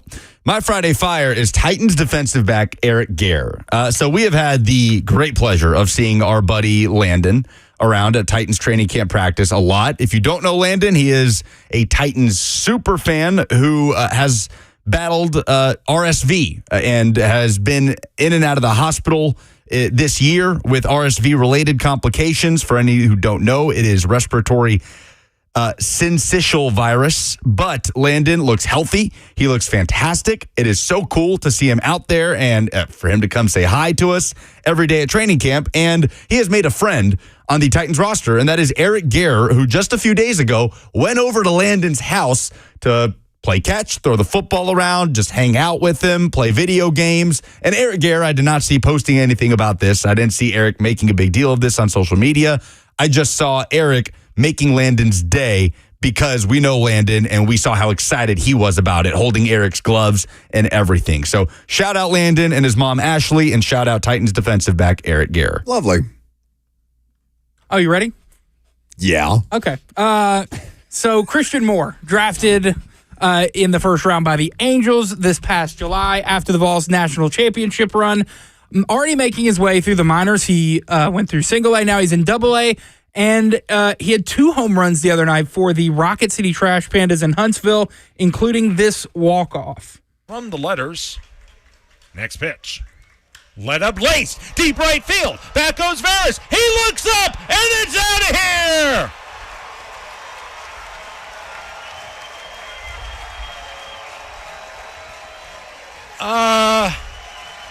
He's good. He's good. That's a great call. That's funny. I didn't know. He's good. That's pretty good. I like that. Yeah, he has been electric. I mean, just incredible. As was the expectation. All right, for a chance to win some Kings of Leon tickets, 615-737-1045. What's your Friday Fire? Let's start with Danny. Hey, guys. So I was driving downtown this morning and merging into the roundabout with the naked statues, right? Yep. And this jabroni on a bird scooter just zoop right in front of me, and I about hit him, so I honked my horn, right? Like, hey, bro, I could have really hurt you there. We get up to the point where we're at the same stoplight. We turned right off that, anyway, we're at the same stoplight, and my guy, like, slams on the hood of my car with his hand and says, hey, F you, man, and, like, flips me the double trumps. I was like, all right, cool, whatever, bro.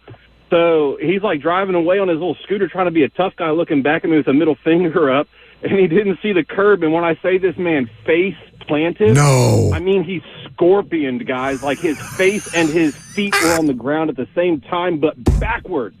It was the best thing that ever happened to me, including the birth of my children and my wife. I was just here thinking there's no justice in the world, right? But no, man. Someone's looking out. Look at everybody hanging up because Danny won. They're seating. Danny, we have to give you the tickets because everybody but we'll give Jordan the opportunity. We'll give Jordan the opportunity, but that was so good that half of our phone lines hung up. Well, do we know if the guy was okay? I mean, I would like to know that he's okay before, No, I'm with Danny. I'm with that. No speed bump. I'll take the vindictive Friday Fire. That's my kind of Friday Fire. He started off using the word jabroni, which is just an elite word to use. It was well delivered. I love that word so much, especially when it's delivered correctly, and Danny nailed it. And that's got to be just a top 5 feeling, right? And he's just seeing somebody eat it after they piss you off. Yeah, yes. like Robert had a story about that. I don't know if you ever talked about it on air, about like a dude chirping at him back and forth on the road, and then he was so busy yelling at Robert that he rammed into a car in front of him, and Robert was able to drive by like waving at him. Like, that's got to be just a top. Just truly an elite feeling of satisfaction. Oh my God! But no, I genuinely hope the guy's okay. It does sound pretty messy. Jordan's up next. What's up, guys? Can you hear me? We can. Buck, Lucas, happy Friday. Hope everyone's doing well. My Friday Fire this week is it's August. We have the Olympics. The men's basketball team is about to win gold over those Frenchies, and Vols and Titans. We are up. It's time for the 210 Blue. I drove past the stadium the other night, blaring Who Run It by 3-6. I thought I was going to have a heart attack. I screamed so loud, but I'm just ready for Titans football. And, just Tennessee football, the Olympics. I'm teed up, ready to roll. Love that. It is a fun time in the sports calendar. Nobody's lost a football game yet. The vibes are high. It was a noble attempt, Jordan, and I don't want you to be any less excited about football season just because Danny came in here hot with a little bit of sweet justice as his Friday Fire, but I do feel like we have to give the tickets to Danny. As long as the guy's okay. Like, I would not be comfortable giving away tickets if the guy's in the ER right now. All right, Danny, before we give you these damn tickets, can you or can you not confirm that this human being that you saw eat it is okay? I can confirm he got what he deserved. Oh, no. That's the opposite of what we were looking for. Danny, I gave you a lamp. All you had to do is say, yes, give me the tickets, you idiots. You could have lied. I say we give them to Danny. You know what? I'm with that because he doubled down. Karma's going to hit us in the head with something at some point. But all right, congratulations to Danny. He's going to go see Kings of Leon at Bridgestone Arena.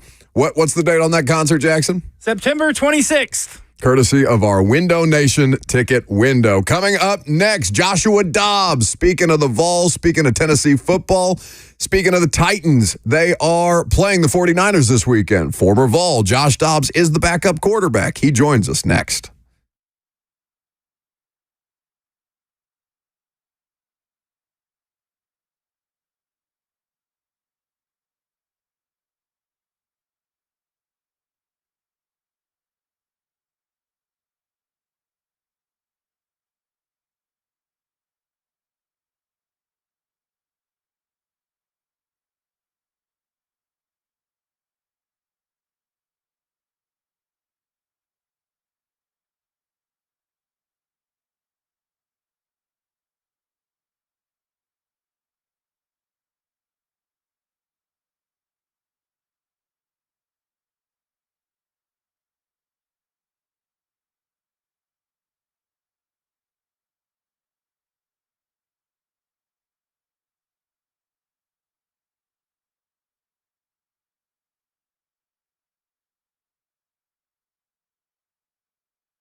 It is 12 o'clock. Good afternoon. I'm Lucas Panzica from the 104.5 The Zone studios. The Tennessee Titans kick off the preseason tomorrow night against the San Francisco 49ers at Nissan Stadium, and wall-to-wall coverage lives here on The Zone. The Lee Company countdown to kickoff hits the air at 3. Titans countdown starts at 5 for a 6 p.m. kickoff with Mike Keith and Coach Mack on Titans Radio. Titans Talkback will take you home after the game. Head coach Brian Callahan talked after practice yesterday, said Harold Landry, Ryan Stonehouse, tight end Nick Vanette among the players that will not play tomorrow, but for the most part, starters will be out on the field for at least 1 or 2 series against the 49ers. Team USA men's hoops trailed by as much as 17 to Serbia on Thursday. They went into the fourth quarter down 13, but came back, outscoring Serbia 32-15 in the fourth quarter to win 95-91 and move on to the gold medal match where they will take on host France.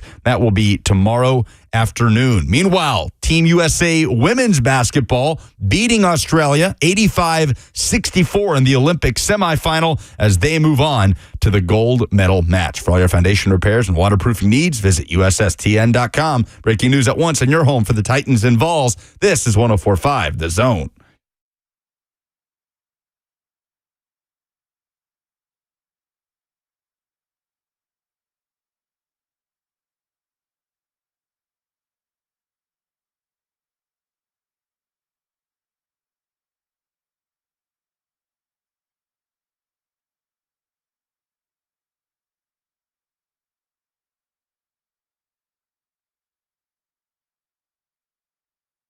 Welcome back here on 104.5 The Zone, show fueled by Hattie B's Hot Chicken. Niners coming to town, Titans and San Fran at Nissan Stadium on Saturday. And luckily for you, we got a little bit of San Francisco 49er connection with us on the line. VFL, former Titans quarterback, former Arizona Cardinal, former Brown, Pittsburgh Steeler, all of the above. Joshua Dobbs joins us now on 104.5 The Zone. How you living, stud?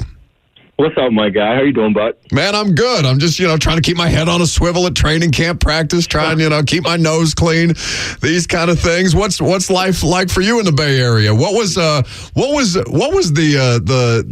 impetus behind you landing in San Fran, Josh? Because that's such a fascinating fit from my perspective for your skill set.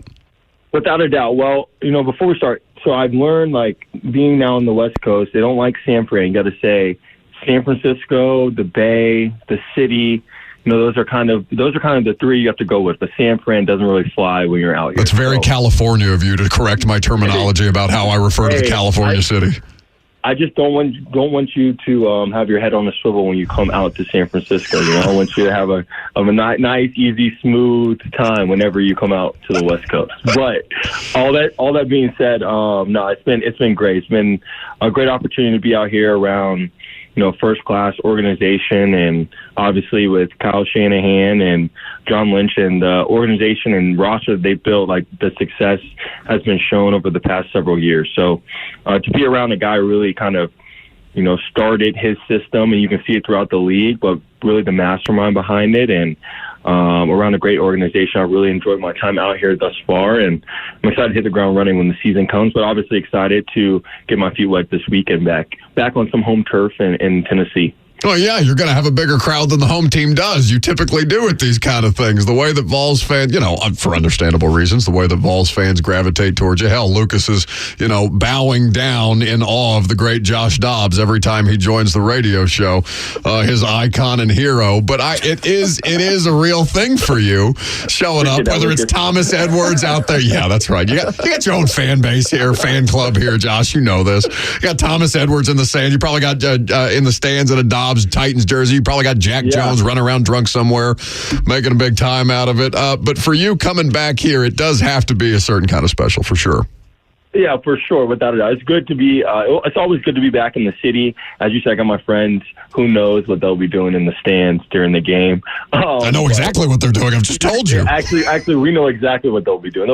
They'll be wilding out somewhere. But no, it's always good to be back in Tennessee. Play in front of those fans. I enjoyed my time a couple years ago.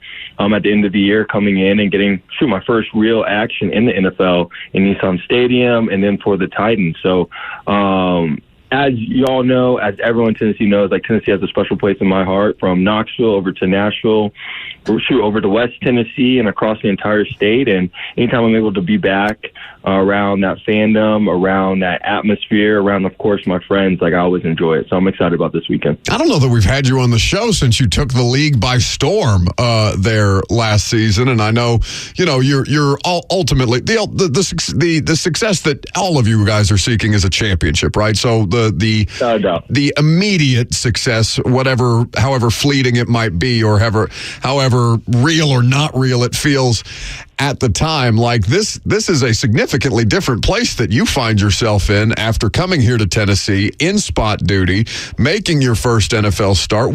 How are you different as a player because of that experience? Yeah, I think like the experience I got at Tennessee, right, just being kind of thrust into action in a big game, big experience where, we were playing to go to the playoffs that year. I think like that opportunity helped me tremendously throughout the opportunities I got last year, right? They gave me the opportunity to get out there and show what I can do on a short time period, under some difficult situations, and then to be able to build upon that momentum during my time in Arizona and Minnesota. I'm leaping bounds really from where I was when I took the field that evening. We were playing the Dallas Cowboys, which was really cool to see just from the reps I've gotten, the experiences I've gotten, the difficult circumstances I've been able to handle and thrive in. And so now to be in a consistent circumstance around a consistent organization, like I'm excited to be able to hit the ground running Saturday and carry that momentum throughout the rest of the season and whatever it looks like. Niners quarterback Joshua Dobbs hanging out here with us on 104.5 The Zone. There's such a uniqueness, Josh, to your path in the NFL, going from 2017 to 2022 with Pittsburgh and Jacksonville and Cleveland, kind of hanging out in those areas. And then suddenly the spike that you got in games started, in snaps, in passes thrown, especially in that 2023 season. How much do you think you developed as a player just last season alone compared to maybe those first 5 or so years in the NFL with all those reps that you suddenly had thrust into your lap with several different teams? Oh man, it's night and day from a development standpoint. I think also what helped me was just my environment, like just the nature of the circumstance in Pittsburgh. There wasn't a ton of development. I've been pretty open with that, stating that. And so to go to other organizations where the scheme is a little bit different, the point of emphasis of developing the quarterback position is a little different, that helped a ton.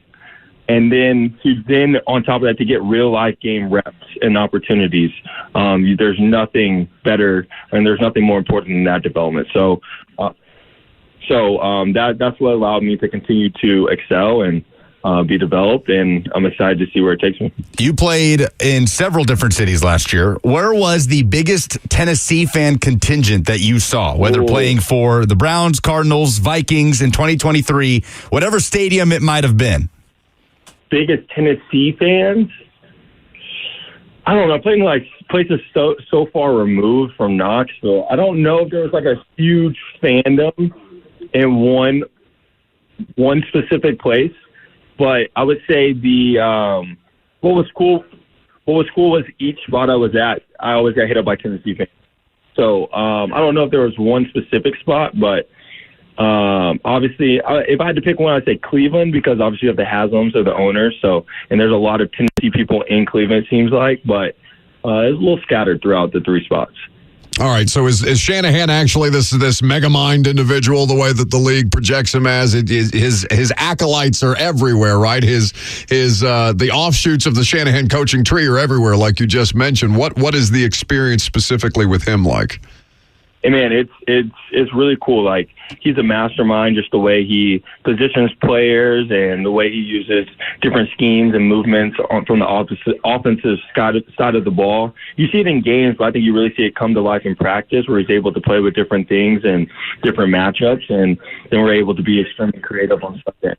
So, he does a great job, and it's really cool to see it in practice. I'm excited to see it come to life in a game. Josh Dobbs hanging out here with us on 104.5. Can we talk some Tennessee? Because Jackson and Lucas continue to play Rocky Top in the back of my headset now for 6 months leading up to this. They can't shut up about Nico. Understandably so. The entire state is just ready to pop now that there's a 12-team playoff and Tennessee expects to be participating. How excited are you about this upcoming Tennessee season? I think it's going to be a great year. Like, obviously, I'm just as excited as everyone is to see Nico. He's obviously been highly touted and recruited. So we're excited to see him hit the field. I think he'll be really good. I think the SEC is going to look completely different. I'm not sure how the scheduling and stuff works. I haven't looked into it as much as I would if I was playing. But I think Nico will be good. I think this year, where he doesn't have to worry about anyone else, he gets the starts, gets the reps from day one. It'll allow him to hit the ground running. So I think they'll be good. I think we'll definitely get in the 12-team playoff, and then we'll see where it goes from there. But I'm excited to see the 12-team playoff, how all that plays out. The SEC is going to be harder than it has been with the addition of Oklahoma and Texas, but I think that'll be good for us because we're used to playing the most difficult schedule across the country. So if we handle our business in the SEC, we should be top 12 in the country, and then once you get into the dance, anything can happen. Dobbs, the Texas people won't even let you be the real UT, though. They're saying that they're the real UT. We got Tavondre Sweat here in Titans camp. He's bashing Mike Keith at every turn. They're tripping. I think they're calling them Tex. Like, that's what the SEC, that's from the SEC office. They're like TEX, and we're UT. So I don't think there should be any confusion with who the real UT is. How much exposure have you had to Nico, Josh? Because he's a fascinating individual, obviously a highly touted recruit. He's been with Josh Heupel now for a year, so it's not like he's just being dropped into this whole situation. What has your exposure been, and what have your takeaways been in whatever time you've gotten with him? Look, I got a chance to throw with the guys over the past 2 years. So in February, during my time on campus, I was able to throw with them when Nico just got on campus and Joe was the starter, and then now this year with Nico being the starter. And the biggest thing I saw, one, was physical development, him getting in the weight room and just getting bigger and stronger. Like, you could really see he's put in the work in the weight room from 1 year to the next. And then also just in his leadership, like getting the guys to come in and throw on a Friday evening in February on a college campus can be difficult. And I think the leadership that he showed, getting the entire skill group in there on a Friday and then being in control of the offense and the throwing session, I was very impressed. So he's grown leaps and bounds from what I can see off the field, and he's a great dude. And so I think like that commitment that he's put in will really show this fall. So I'm excited to watch him play. Obviously, Nico had the ability to redshirt last year. Josh really only started and played one game in the bowl game. For you, it was a little bit different. You got thrown into action a bunch your true freshman year, and then your second year, you get thrown back in, and you're just playing more and more. How much of just a physical jump did you make from year one to year two? Because that's kind of the process Nico is in now. Yeah, physically, I mean, like you're breathing through a water hose when you first show up on campus. I think he came early, so his experience was a little different than mine. I didn't come early. I didn't get to redshirt. I played 6 games. My first game was against Alabama, the number 1 team in the nation. His experience was a little different, where he got to get his feet wet, got in a couple games, got to start the bowl game after a whole year, and now can hit the ground running going to his sophomore year. So from a physical standpoint, like the development's great, getting that first true off season on campus, not having to learn a new offense. So having that consistency when the coaching staff will be great for him. And then a chance where he's not looking over his shoulder. Like they went this sophomore year saying, hey, Nico, you're the guy. And so every single day he wakes up, he's being the starting quarterback of the University of Tennessee. And that's the way he gets to prepare. I think those 3 things will allow him to be the best version of himself. And look, we all have high expectations for him, and it won't be perfect. It never is. But I think a guy with that skill set, being able to be in a consistent environment and hit the ground running and know that he's the guy going into the season, will allow him to play confidently. And when he hits bumps in the road, he'll be able to overcome it because he has the trust of his teammates, the guys around him, and the coaching staff, and they're going to pour into him so that he can be the best version of himself. So I'm excited to watch him play, develop, grow into the role, and see where he can take Tennessee football to. He is Joshua Dobbs. He's the Niners quarterback. He's coming into Nissan Stadium to take on the Titans in a little preseason action. And, of course, in your hearts, he's a VFL. Buddy, it's always good to catch up with you. I'll see you at the game on Saturday. Just don't run up on me, Dobbs, or I'll put you on TMZ. You better be careful. I definitely plan on running up on you. So you'll see me when you see me. I'll see you then, bud. Take care. Thanks for doing it. No problem. Josh Dobbs, Niners backup quarterback and VFL. Coming back to Nissan Stadium for the first time since he took on the Dallas Cowboys, as Lucas pointed out, in that Titans-Cowboys Thursday night football game. His first NFL start after what, at that point, 6 years in the league? 7 years in the league? Pretty crazy. Drafted in 2017. So, speaking of Dobbs in the preseason, the Titans will be his opponent. What we're watching for in the Titans' first preseason game coming up next.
Welcome back to the show. We're fueled by Hattie B's Hot Chicken, 615-737-1045. Preseason game tomorrow, Niners in town.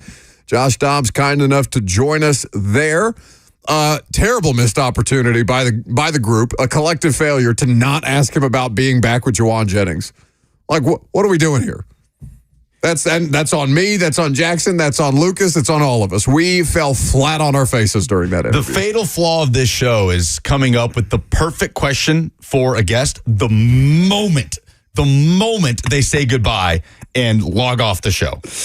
Who wears the helmet? Oh, there's not enough helmet to go around. Your name's on the show.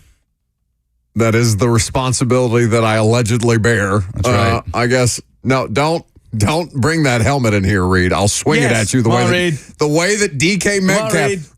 Test your luck. I'll DK Metcalf the holy hell out of you with that helmet of shame. Try it. Here he comes. Are you threatening violence on a coworker? Ask Bert. I've thrown multiple blunt objects at his head on a regular basis. He has yet to report me to HR. Preseason things that we're going to watch. Go ahead, give me the damn helmet of shame. Yeah, keep your distance. Him with the helmet of shame. That's right. You and Lizard Boy back there.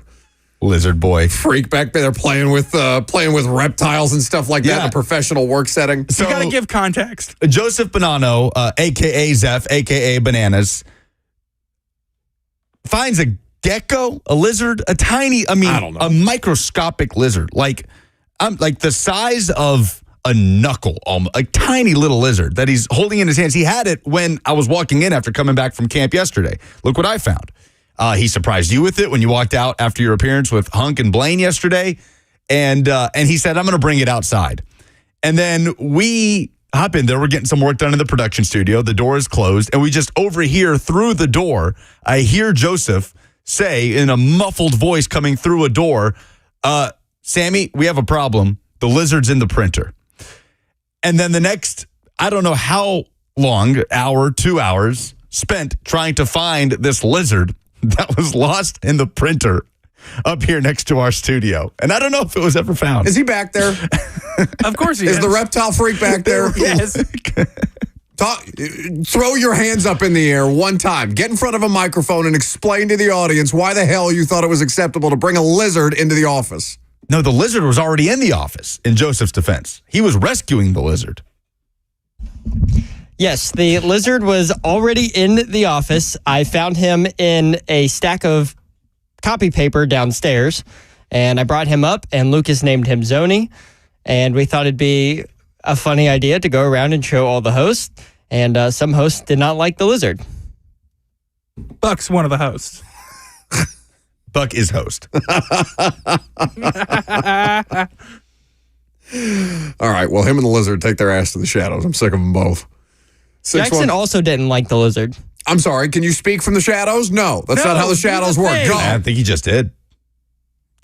Unbelievable. All right, what are you watching from the preseason? 615-737-1045 is the number if you want to jump in. Brandon Rushing says there's a great clip of Dobbs talking about JJ the other day. You could play that instead since we're incompetent. So, yes, perhaps we could do that as I knock the helmet of shame into my microphone, try to do this. This thing has gotten so much more loose since you took the damn ear pads out. It feels like it's getting for your giant bigger. Head. We do have, I'm sending in the audio now, shall we, since we are terrible and we didn't ask Josh about being teammates with Juwan Jennings again. I just sent it into the Twitter group. We'll hear that a little later on. Things that we are watching for in the Titans' first preseason game, though. So, first and foremost, for me, and I'll take the easiest thing off the board, Will Levis in the operation. We understand there is going to be, it's going to be 3 wide receiver set is your new base offense, right? That's what the depth chart is listed at with his starting slot receiver. How Will Levis manages with all new pieces and parts. They've been practicing together for quite some time now under the lights. It's the closest thing the Titans are going to get to a night game for the foreseeable future. So, no, next week, but you're right. Well, yeah, I mean, with the first 2 preseason games. The first 2 preseason games. Under the lights. And just how prime time at Nissan Stadium. I want to know, in an honest moment, for as much money as they spent on that damn LED light setup that they have and have gotten to use like one time when Buffalo played Monday Night Football here. Cowboys are here Thursday Night Football after that. But yeah, I get your point. It's been used like twice. I want to know, what was the return on investment in the Nissan Stadium LED light show setup that gets used once every 5 years? Do you think that's a conversation? Like, listen, Brian, we got to recoup some of this stuff. This has to be worth it. You got to win enough to get us some primetime games at home. Titans haven't had a home primetime game since that Thursday night game, the Dallas game, where Joshua Dobbs started at quarterback for the Tennessee Titans, and it was a meaningless game that had nothing to do with either team's playoff implications. So we will see. We will get into the preseason stuff for the Titans here in just a second. Here is Josh Dobbs talking about Juwan Jennings. Stage, but I was so excited to see him go out and really, be Juwan Jennings on the biggest stage of football. I remember when I was at Tennessee, he came in and he was a quarterback. He was like my little brother. Like, we were doing squats together and everything. And so to see his maturation from coming as a quarterback to playing as a freshman in college at receiver to going 5 years at Tennessee, man, and coming here and earning every opportunity he's gotten and going out excelling to get on the biggest stage and do what he does, man. It's been great to see his growth throughout his football career. I know he's just scratching the surface of the player he can be. Are you responsible for having him go over to? Am I responsible? So I was going to my junior year. He was a freshman. So I mean, he had some time if he was going to play quarterback either way, but it was a great opportunity for him to get on the field and make an impact, and he jumped at that opportunity as he jumps at any opportunity, as you guys know. So I wouldn't say I was responsible. I think it might have been something that was going to happen either way when he got to Tennessee, but he's made the most of it for sure. Where he threw the touchdown to you. Yeah. When you're watching the Super Bowl, it was obviously, I think, very reminiscent. Obviously, that went to running back, but you were the QB. But how many similarities did you see? I saw him everywhere. Obviously, Tennessee media jumped at every single replay that they could make. And then I actually texted him, I think, a couple weeks after the game because he was in Dallas and we were about to work out together. And I was like, so did they ask you about your play from Florida, when you threw the touchdown to me? So he said they didn't ask him about it, but I'm sure they got it from somewhere, knowing he could make that throw across the field. But it was cool to see. He threw for him to throw a touchdown in the Super Bowl. Not many guys can say that, let alone not playing quarterback. So pretty cool memory from him. That's what it would have sounded like if we were good at our jobs. Thank you, San Francisco media. It was a carbon copy of that touchdown. It was really cool. From the Florida game 2015.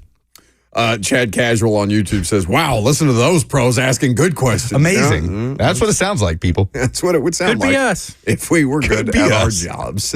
No, in fact, quantifiably, it couldn't be us. Based on the sample size, it actually can't be us. One day, could be us. No, don't think so. Going on 4 years of the radio show, yet to be a professional operation. Let's talk preseason. So, things we're looking for. Will Levis in operation. How seamless it is. Pre-snap penalties have plagued this Titans starting offensive line. Not this Titans starting offensive line, but Titans starting offensive lines, plural, of the past 2 seasons. That was an uncharacteristic development under Mike Vrabel. It was a big part, beyond Andre Dillard, of their ultimate undoing as an offense. Why they played so many 3rd and 6+ type situations. How the offense operates with Will Levis at the helm is the biggest thing that I'm obviously looking for tomorrow. Mine is running backs. Because I think the running back battle for RB3 will largely be determined in the preseason. We have a sample size of this. We've seen Julius Chestnut force his way onto the Titans' initial 53-man roster by having good preseason performances at running back. And doesn't it feel like that's a position that's just conducive to showing your worth in the preseason? Like, you can make noise as a running back in the preseason. Where as a wide receiver, you're depending on maybe the 3rd-team quarterback, right? Like, if you're trying to make the team as a fringe roster player at receiver, you're depending on a lot of other pieces. And I know running backs are depending on 3rd-team offensive linemen, but they're blocking 3rd-team defensive linemen, and you're getting the ball in your hands, and what you do with that is largely going to be up to you. With Hassan Haskins, Julius Chestnut, and Jabari Small, who has flashed in training camp, I think bowling ball of a human being. He just goes straight forward through the line of scrimmage. He's physical, but he's not as big as those other 2 guys in Haskins and Chestnut. But I mean, we heard Randy Jordan, the running backs coach, talk about what he wants out of that third running back, a thumper, a physical runner to get those tough yards. And I think that's going to be a fun battle between those three throughout the course of preseason. I think it's going to end up being Haskins. That's your projection? Yeah. Why do you say that? Well, I mean, not just because he's third on the depth chart right now, but because he is physically bigger than any of the other running backs. And that was kind of his whole selling point as at the time when he was drafted, was a 4th round pick out of Michigan? 4th or 5th. So when he was drafted, it was essentially pitched to us or to the media or to the discussion as Derrick Henry's backup. He's not Derrick Henry sized, obviously, but Tajay Spears was not Derrick Henry's backup in the conventional sense, right? Tajay Spears is the change of pace because he's different than Derrick. When you don't have a Derrick Henry, like they did in 2021, who became the starting running back, Deontay Foreman, because that was the most similar to what it was that Derrick Henry does. Nothing says to me thumper in that backfield the way that Hassan Haskins does right now. He's made his whole career as a college player. No, he hasn't got a ton of reps in the pros, obviously. And he wasn't at camp last year, right? Dealing with his off-field situation. I think he was already on the commissioner's exempt list by training camp last year. I think that was like a summer-spring type of situation, and he was cleared of the charges, which is, of course, why he returns to the roster. And then I think he had an IR situation, which they ultimately shut him down with while they were dealing with the commissioner's exempt list. So run game is interesting there.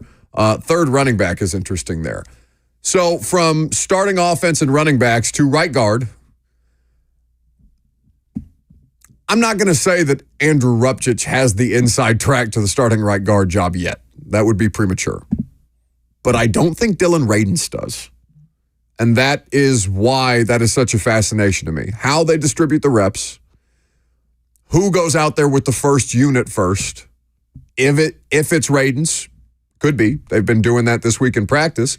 Maybe this week in practice is enough for them to determine that Andrew Rupchich might get the initial reps at right guard. I'm not sure, but I know it's a bad sign for Dylan Radins that he's already getting split that way after I think most people would have just assumed, and I don't think unfairly so, that he would be the right guard. They're not necessarily satisfied with just letting him be the right guard. They're going to push him here. You say you don't think Radins has the inside track. I don't.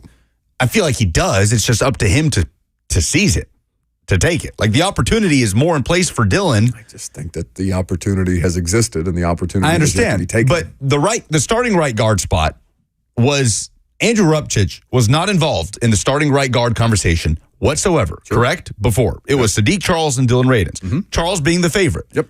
So with Charles retiring, yes, Dylan Radins has the inside track. It's just a matter of if he's going to take advantage of it or not. I just don't, based on what they're messaging, based on the fact that they're already splitting his reps with another player, I just don't think it's that cut and dry, but we'll see. That's what the games matter here for positions like right guard. In fact, they probably matter for the offensive line group in the run game more than anything, because now you'll get to see how they execute as a unit. You'll get to see actual contact as opposed to, tapping guys out at the sideline and things like that, tackling the running back, but not really to try and keep him up on his feet. This will be a good opportunity to see how they execute compared to one another. And if, say his balance is one of the primary issues with Dylan Radins, or is his balance such a big problem versus maybe he's a plus as a player in the run game, in the run game execution. Maybe he provides some value there that kind of offsets some of your concerns about how it is that he actually plays the position. There are different things that they're going to be able to determine there, but I don't know. There's too much messaging around, we'll see, for me to think that Dylan Radins is just, all right, inside track to right guard. What about tight end usage tomorrow between Wiley and Chig? Sure. I mean, that's going to be a fascination, but I think they've told us how they're going to use them. It's just a matter of who ends up playing more, right? Because they're not going to be playing the same roles. Now, will there be snaps where Chig and Wiley are both in line? Probably, depending on what their heavy personnel looks like, goal line sets, things of that nature. Could there be a 21 personnel package with two tight ends that has one of them in the backfield and one of them in line, one of them split out wide? You can do this a couple of different ways, right? They do have those options. I just wouldn't take, I guess I wouldn't take anything too much away from snap counts between the two of them, for example, as to who you think has the inside track to be the starting tight end, because they've continually told us, no, they're different players. We're going to use them differently in the offense. They're both going to find ways to contribute. And then specialists, right? Kick returner and punt returner. Well, the returners Huge. is well, this thing is giving me a headache, by the way, this damn The helmet? Yeah. Tough. You got a couple more minutes. Don't like this. Return game is going to be lock the F in, right? I'm doing my best. The return game is as critical as anything. You heard Coach Dave McGinnis, if you were listening with us in the 11 o'clock hour. He said he has talked to special teams coaches all over the league, and everybody is just trying to keep their cards close to the vest in preseason, because there are actual strategic advantages that can be found from like blocking formations and how they orchestrate this, how they pull certain guys to spring other guys. Like, this is going to be cool to see once we actually get to the regular season. Preseason, it sounds like it's just going to be pretty copy and paste. Who do you think are the first two kick returners out there? Are we going with the unofficial depth chart of Tyjae Spears and Kearis Jackson as the two guys out there for the first kickoff the Titans return with the new format? Definitely Kearis Jackson, because that dude has to do something to make this roster at a very crowded wide receiver room. Yeah, but why does that mean that he is for sure going to be the first kick returner out there? Well, I don't know that he's going to be the first kick Right, I'm returner asking, out there. who do you think are going to be... between the two of them? Yeah, for the first time the Titans return a kick, who do you think will be the two back there? Tyjae, I feel pretty confident that Tyjae will be one. I would think they would give Tyjae at least the opportunity to try it out in the new format, especially if he's going to be the starter, right? I mean, it sounds like that's how they're going to go about this thing. Pollard has done it. He doesn't need to do it at this point in his career. Tyjae's still on a rookie contract, and I don't think there's anything wrong with a legitimate offensive playmaker trying to turn the kickoff into what is now a legitimate offensive play. Pollard was good at it in Dallas early on before he took that bell cow role from Zeke. But he'd have to be a bell cow, but he's up there in years, not up there in years, but he's an older player. He's on a more expensive contract, and there is greater risk of injury to Tony Pollard if he's back there returning kicks. But so Tyjae and who else? First two that they tried out there on a kickoff. On a kickoff, Kearis Jackson. You're going with Tyjae and Kearis as the first two returners for the Titans. Punt returner, obviously, Mason Kinsey. I mean, that's what the depth chart says. I don't think Kyle Phillips is going to get... I mean, maybe he gets it later in the game at some point, but he's pretty far down on the return man depth chart beyond being the backup slot right now to... I'm blanking on his name, Tyler Boyd. Yeah, and Kinsey's behind Kearis in the punt return depth chart, too. Kinsey is not behind Kearis on the punt return. I'm sorry, Phillips. Excuse me. It goes behind, Kinsey, Kearis Jackson, Kyle Phillips in the punt return depth chart. That's what I'm saying. Like, this Kyle Phillips conversation is fascinating because to the untrained eye, it looks like Mason Kinsey is outplaying him in training camp practice. Now, they're working with different offensive units. They're not always on the field on the same time. They play a similar position, so maybe Mason Kinsey thriving against the threes is not what Kyle Phillips is doing against the twos. There's some nuance there, but it's definitely going to be competitive. We'll find out together and starting tomorrow night. All right, last call for phone calls. If you got them, 615-737-1045. We'll update the polls, wrap up the show coming up next.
Last call for phone calls if you got them. I don't know why. Like, Fridays don't feel like Fridays during football season just because, we're going to be back at it tomorrow in a different capacity. We'll be on air from 3 to 5 with the Lee Company Countdown to Kickoff with Blaine Bishop, with Brad Hopkins, with Kayla Anderson, and yours truly. Then Titans Countdown at 5 until 6. We will be in the booth with Rhett Bryan, Jim Wyatt, and I doing our normal pregame analysis about 10 minutes before kickoff, and then you got Titans football on your radio. Tomorrow night, Lucas is doing Titans Talk Back all year long, it sounds like. So all kinds of involvement. Jackson, do you have any Titans radio obligations? I will be with Lucas. Okay. Me? Do you ever leave that small, dark, he lives there, smelly room? This is my apartment. This is my home. I live here now. There's a bed under the console. A little pull-out bed. Well, that's been there since birth. I would probably get that dry cleaned. I had it professionally cleaned, steamed. Excited to be back with Kevin Dyson, too, on Titans Talk Back. All of it. 615-737-1045. Like I said, Jeff is up next. Hey, Buck. Thanks for having me on. I was just wondering if the Titans might be thinking about putting T. Sweat and Jeffrey Simmons in a short offensive package to get a yard or two.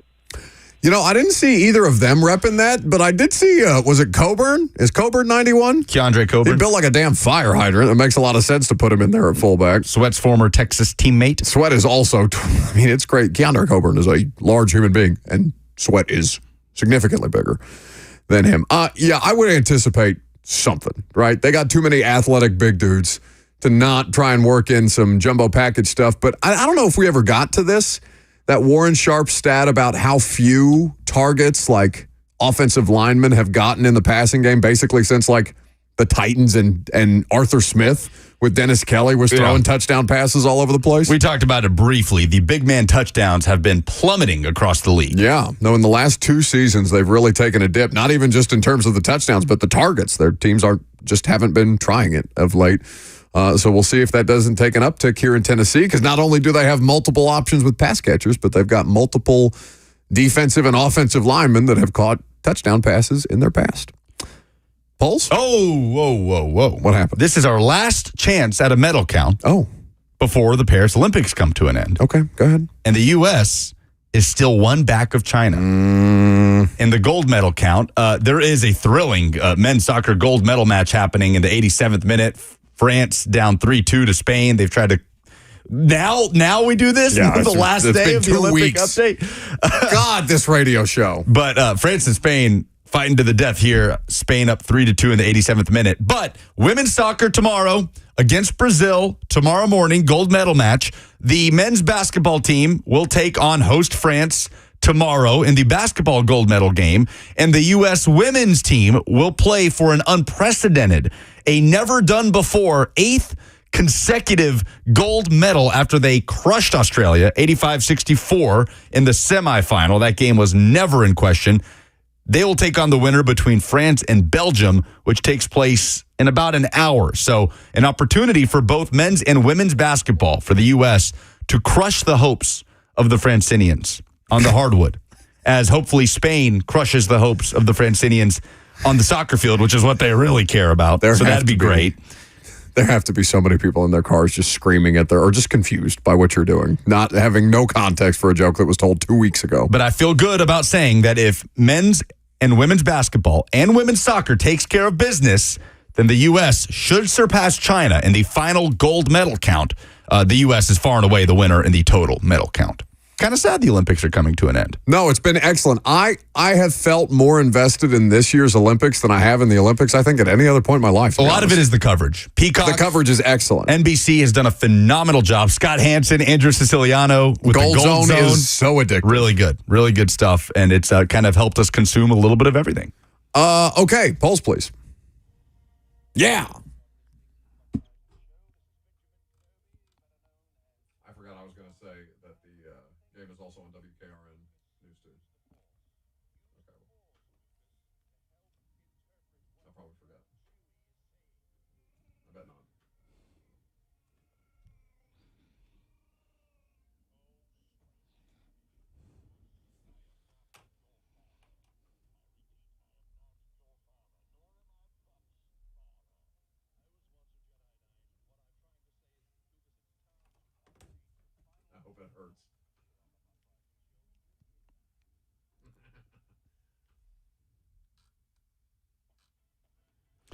The polls are presented by Two Rivers Ford, the South's most trusted Ford dealer. What's the most positive story that you've seen in sports this week? Andrew says Buck inadvertently inventing a segment/game show live on air around 12:24 today called, quote, Ask Bert. He said, I love it. What say you? Tagging me and Robert Walsh. I guess you at some point said during the show, I don't know, Ask Bert. But I love that idea of a game show. Ask Bert, Robert Walsh, answering the questions that the people want to know. No, I want less statements. I want less interactions with Bert. That'll be in the works. Karen says the U.S. men's basketball team beating Serbia. Goody says Cuban Olympic wrestler Milan Lopez, after winning his 5th Greco-Roman wrestling gold medal at the age of 41, placed his shoes on the mat and has retired as one of the greatest wrestlers ever. That's pretty cool. That's a cool move. My Friday Fire might be Spain crushing Francinian hearts here at the end of this gold medal men's soccer game, although France may be awarded a penalty here late as we get to the 90th minute. Which Titans player most needs to have a good preseason? CT says Caleb Farley, but it doesn't sound like he's going to play in the preseason. No, it does not sound like that. That's all you got? All right. Kenneth says Cal Phillips. I'm ready to go. And, yeah.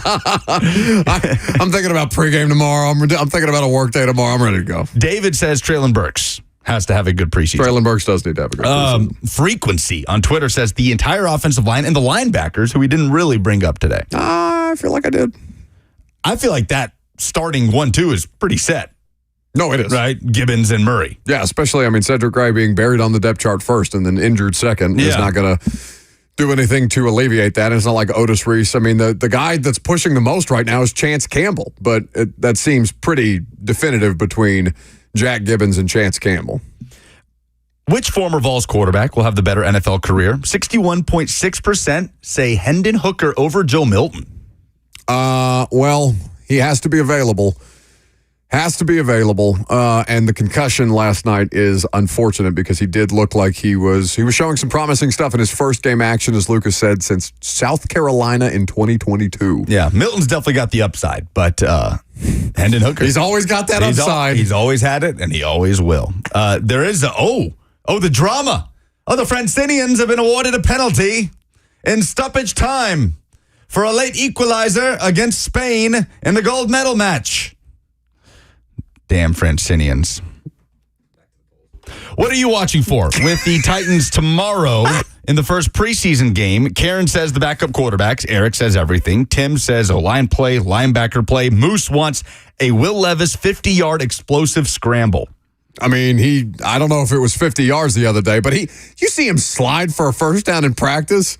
Come on, bud, stay on your feet. It's one of those things. He's out here throwing his body around in practice already. We're worried about what he's going to do in games. TK says defensive depth, discipline on the offensive line, and the Rudolph/Willis competition. Are we still considering it a competition? No. Definitively no? It is competitive, but they are not competing. Malik is not competing for Mason Rudolph's slot. Rudolph is not being demoted. How much does Malik play tomorrow, you think? I bet he plays a half. I would like to see him play a half. I think if you give Levis a couple of series, I think if you give Rudolph the rest of the quarter and you let Malik Willis finish out the stretch, I think that makes the most sense. It'll be interesting. Will Levis planning to get 1 to 2 series? And, the Francinians have scored in stoppage time. A late equalizer from the spot. The gold medal match heads to extra time between France and Spain. You couldn't write a script like this. Those are the polls.